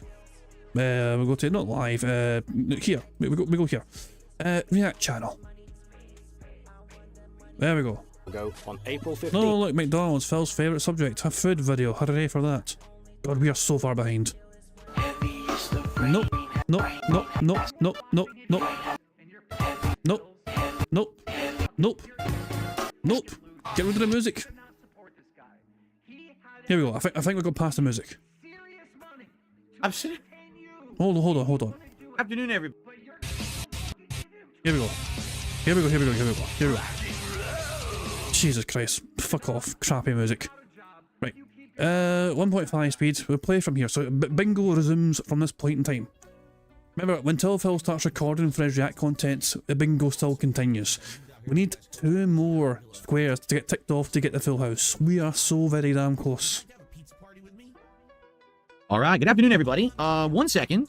I just need to get the chat open and the leaderboard open so I can do shout outs for anyone who feels like contributing today. And then we can begin. Is this the chat right here? I'm at my own computer and I'm asking publicly if this is the chat. Who else is going to answer but me? But Phil, you do it all the time. That's a common Phil Burnell trope, for God's sake. Anyway, everybody, welcome to the stream. Yes, this is the chat. It moved, so that must be it. I just need to get the leaderboard up. I hit last night. Because man, it would have been messy to have this leaderboard up, trying to update it during that insane react that we did last night, right? Wow. Okay. Hello, everybody. Hi. How you doing? Welcome to my weekly clip show, DSP React, or DSP versus the Internet on DSP React. Oh, I'm rusty, huh? Okay. Shall we begin? I'll start recording and I'll do the intro. You guys, some of you are regulars and you know exactly what the show is. Others of you may be newcomers. We have about 250 people. Usually I get about 200 to 300 people for the show. So maybe there are no newcomers today. I don't know. I know I've been having newcomers on my podcast recently. That's why I feel like I should do kind of a thorough intro today, just to explain the premise of the show. And if you are happen to be a newcomer here today, if you like the show, welcome and thanks for giving it a shot. If you're not a newcomer, you probably hate the show. I like the show. I like the show because it's variety. You know what I mean? Like I get to do something completely different than just do gameplay. I like reacting to random things. This is a random clip show. And basically anything's game. This is, what am I doing? I wanted to explain it on a video. I'm so dumb. Okay, hold on. I'm going to start recording and then I'll do the intro. By the way, what episode is this? 78? 77. Episode 77. Okay, cool. Is it really episode 77? I feel like last week was episode 77. Hold on a second here. No, it is episode 77. Okay. All right, cool. Here we go. Good afternoon, everyone. Son of a bitch is now recording for his fucking live YouTube React crap or whatever, which means that we're going to bring an end to the bingo, and sadly, we are 2 away from the full house. So annoying. The Phil did not say things like addition, or interactive, or something style, whatever. But it is what it is. So we had 7 free spaces, so... Burger. There you go. 5 in a row. That's concerning. All those burgers, but sadly we were too short from getting a full goddamn meal and a full house out of it, so now if I can go. Let's go to live DSP and see how he's doing, shall we? He started off the stream on 56 buckaroos. And if you give me a second. He is still on 56 buckaroos. Second here, I'm going to blow my nose and then I'm going to do shout outs because many of you, I see some super chats, some tips. Huh? I will do this in a second, but please allow me. Oh, that's disgusting. I'm sorry, guys. So, yeah, Phil... Ugh. It looks like he has got some fresh shout-outs to fucking do. But I don't fucking care. We're done. We're done with it. We're fucking done, man. Otters, thank God. Thank God for the otters. We have missed you little bastards profusely. Oh, and before we even end, Dimmock and Taquazilla have gotten a bit creative with the pictures. So first of all, Dimmock made us and Tacozilla went one better. Well, arguably, you know what I mean? so there we go. Tacozilla created this, which in case you guys can't see properly, brother, what you gonna do, brother? But there we go. So that was Tacozilla's. So this is Dimmock and Tacozilla, respectively. So the Phil coin. Whatever. There we go. Anyway, otters. Thank God for otters. Guys, thank you very much for joining me for some bingo antics. Sorry we could not get the full house today, but we will once again try tomorrow to get the goddamn full house, you know what I mean? We're due one. I feel like we're certainly due one, but yeah. 2 away today, so hopefully we can go... Hopefully we can get it tomorrow and we can add some more bingo prize funds to that bingo prize board. And all that jazz. So there we go. Guys, thank you for joining me with some bingo antics. Again, I do apologise for not being too well. I didn't you know, yeah, it's just how it goes. We all get sick sometimes, you know, but I'm not gonna make a big fuss about it, you know, at least not for bingo anyway, you know what I mean? Like you know, I mean, I'll just crack on with things, you know. Thank you for joining me on stream. Thank you for keeping me right in the bingo card as well for things I may have missed or whatever as well. Just thank you in general for being here, because you guys, it's always fun to have you guys be here and remind me of things like lemon party and all that shit and fucking meat spin and all that crap. I seen some other bastard mention a girl in a bathtub and I just ignored that shit. I didn't want to traumatise anyone else with these old ass fucking horrific memes from like a decade ago. Don't think I didn't see that creepy ass fucking shit in the chat. I was like, no, I'm not going to entertain it. I'm not going to entertain the ancient horrible memes that I try to fucking repress and forget about. But yeah, guys, thank you as I said for joining me as well for the bingo chat, and thank you as well for the contributions as well. It's very much appreciated, especially that anonymous person with the 150. That's an insane tip. That's just like crazy. Like that's an unbelievable amount of generosity. So I certainly do appreciate that. We will try again tomorrow to win bingo. I'm going to end how I always end, by putting notorious PIG contributions made by the supremely talented Pixar Animations. But until tomorrow, I'm going to live redirect people to Raw Phil, because Raw Phil once again got a good shout out on Phil Burnell's stream today, so they deserve a little live redirect for us to send, you know, you guys their way. So yeah, big ups to Raw Phil for being the current, you know, prominent detractor living rent-free in that little penthouse suite in Phil's oddest shaped head. But yeah, I'll be back tomorrow for some more bingo. Until then, have a good one, enjoy the rest of your Monday, and I'll catch you all later. I keep forgetting, I think I forgot something. It's one of those things that's in a fucking, you know, edge of my fucking brain or whatever. I think if I keep forgetting I forgot something. It's annoying the crap at me. I'll remember eventually, I think. I'll remember. Oh yeah, I remember what it is now. That's okay, sorry. It's nothing to do with this. Anyway, guys, I'm going to go. I'll see you all tomorrow for more bingo. Until then, have a good night. Enjoy the rest of your Monday. Goodbye. On September 14th, a pre-authorized payment of $16.51 from PayPal.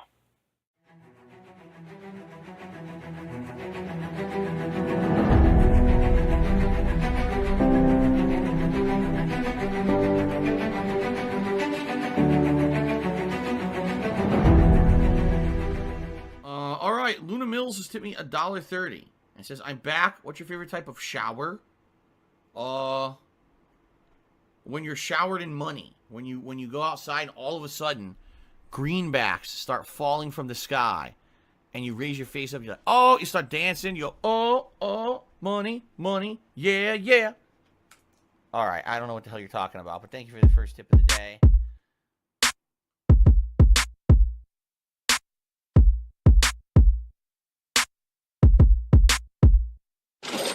Money, money, yeah, yeah. Money, money, oh, money, money, yeah, yeah. Money, money, money, money, yeah, yeah. Money, money, oh, money, money, yeah, yeah. These contributions are mandatory. Money, money, yeah, yeah. Money, money, oh, money, money, yeah, yeah. Money, money, money, money, yeah, yeah. Money, money, oh, money, money, yeah, yeah. These contributions are mandatory.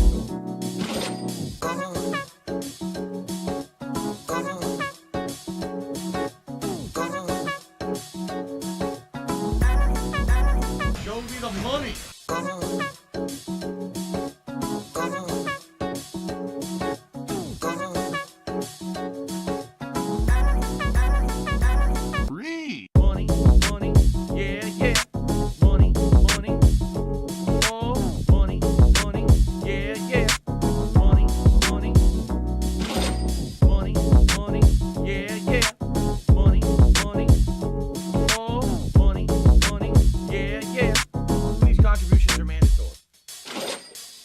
it's gone, just gone like that.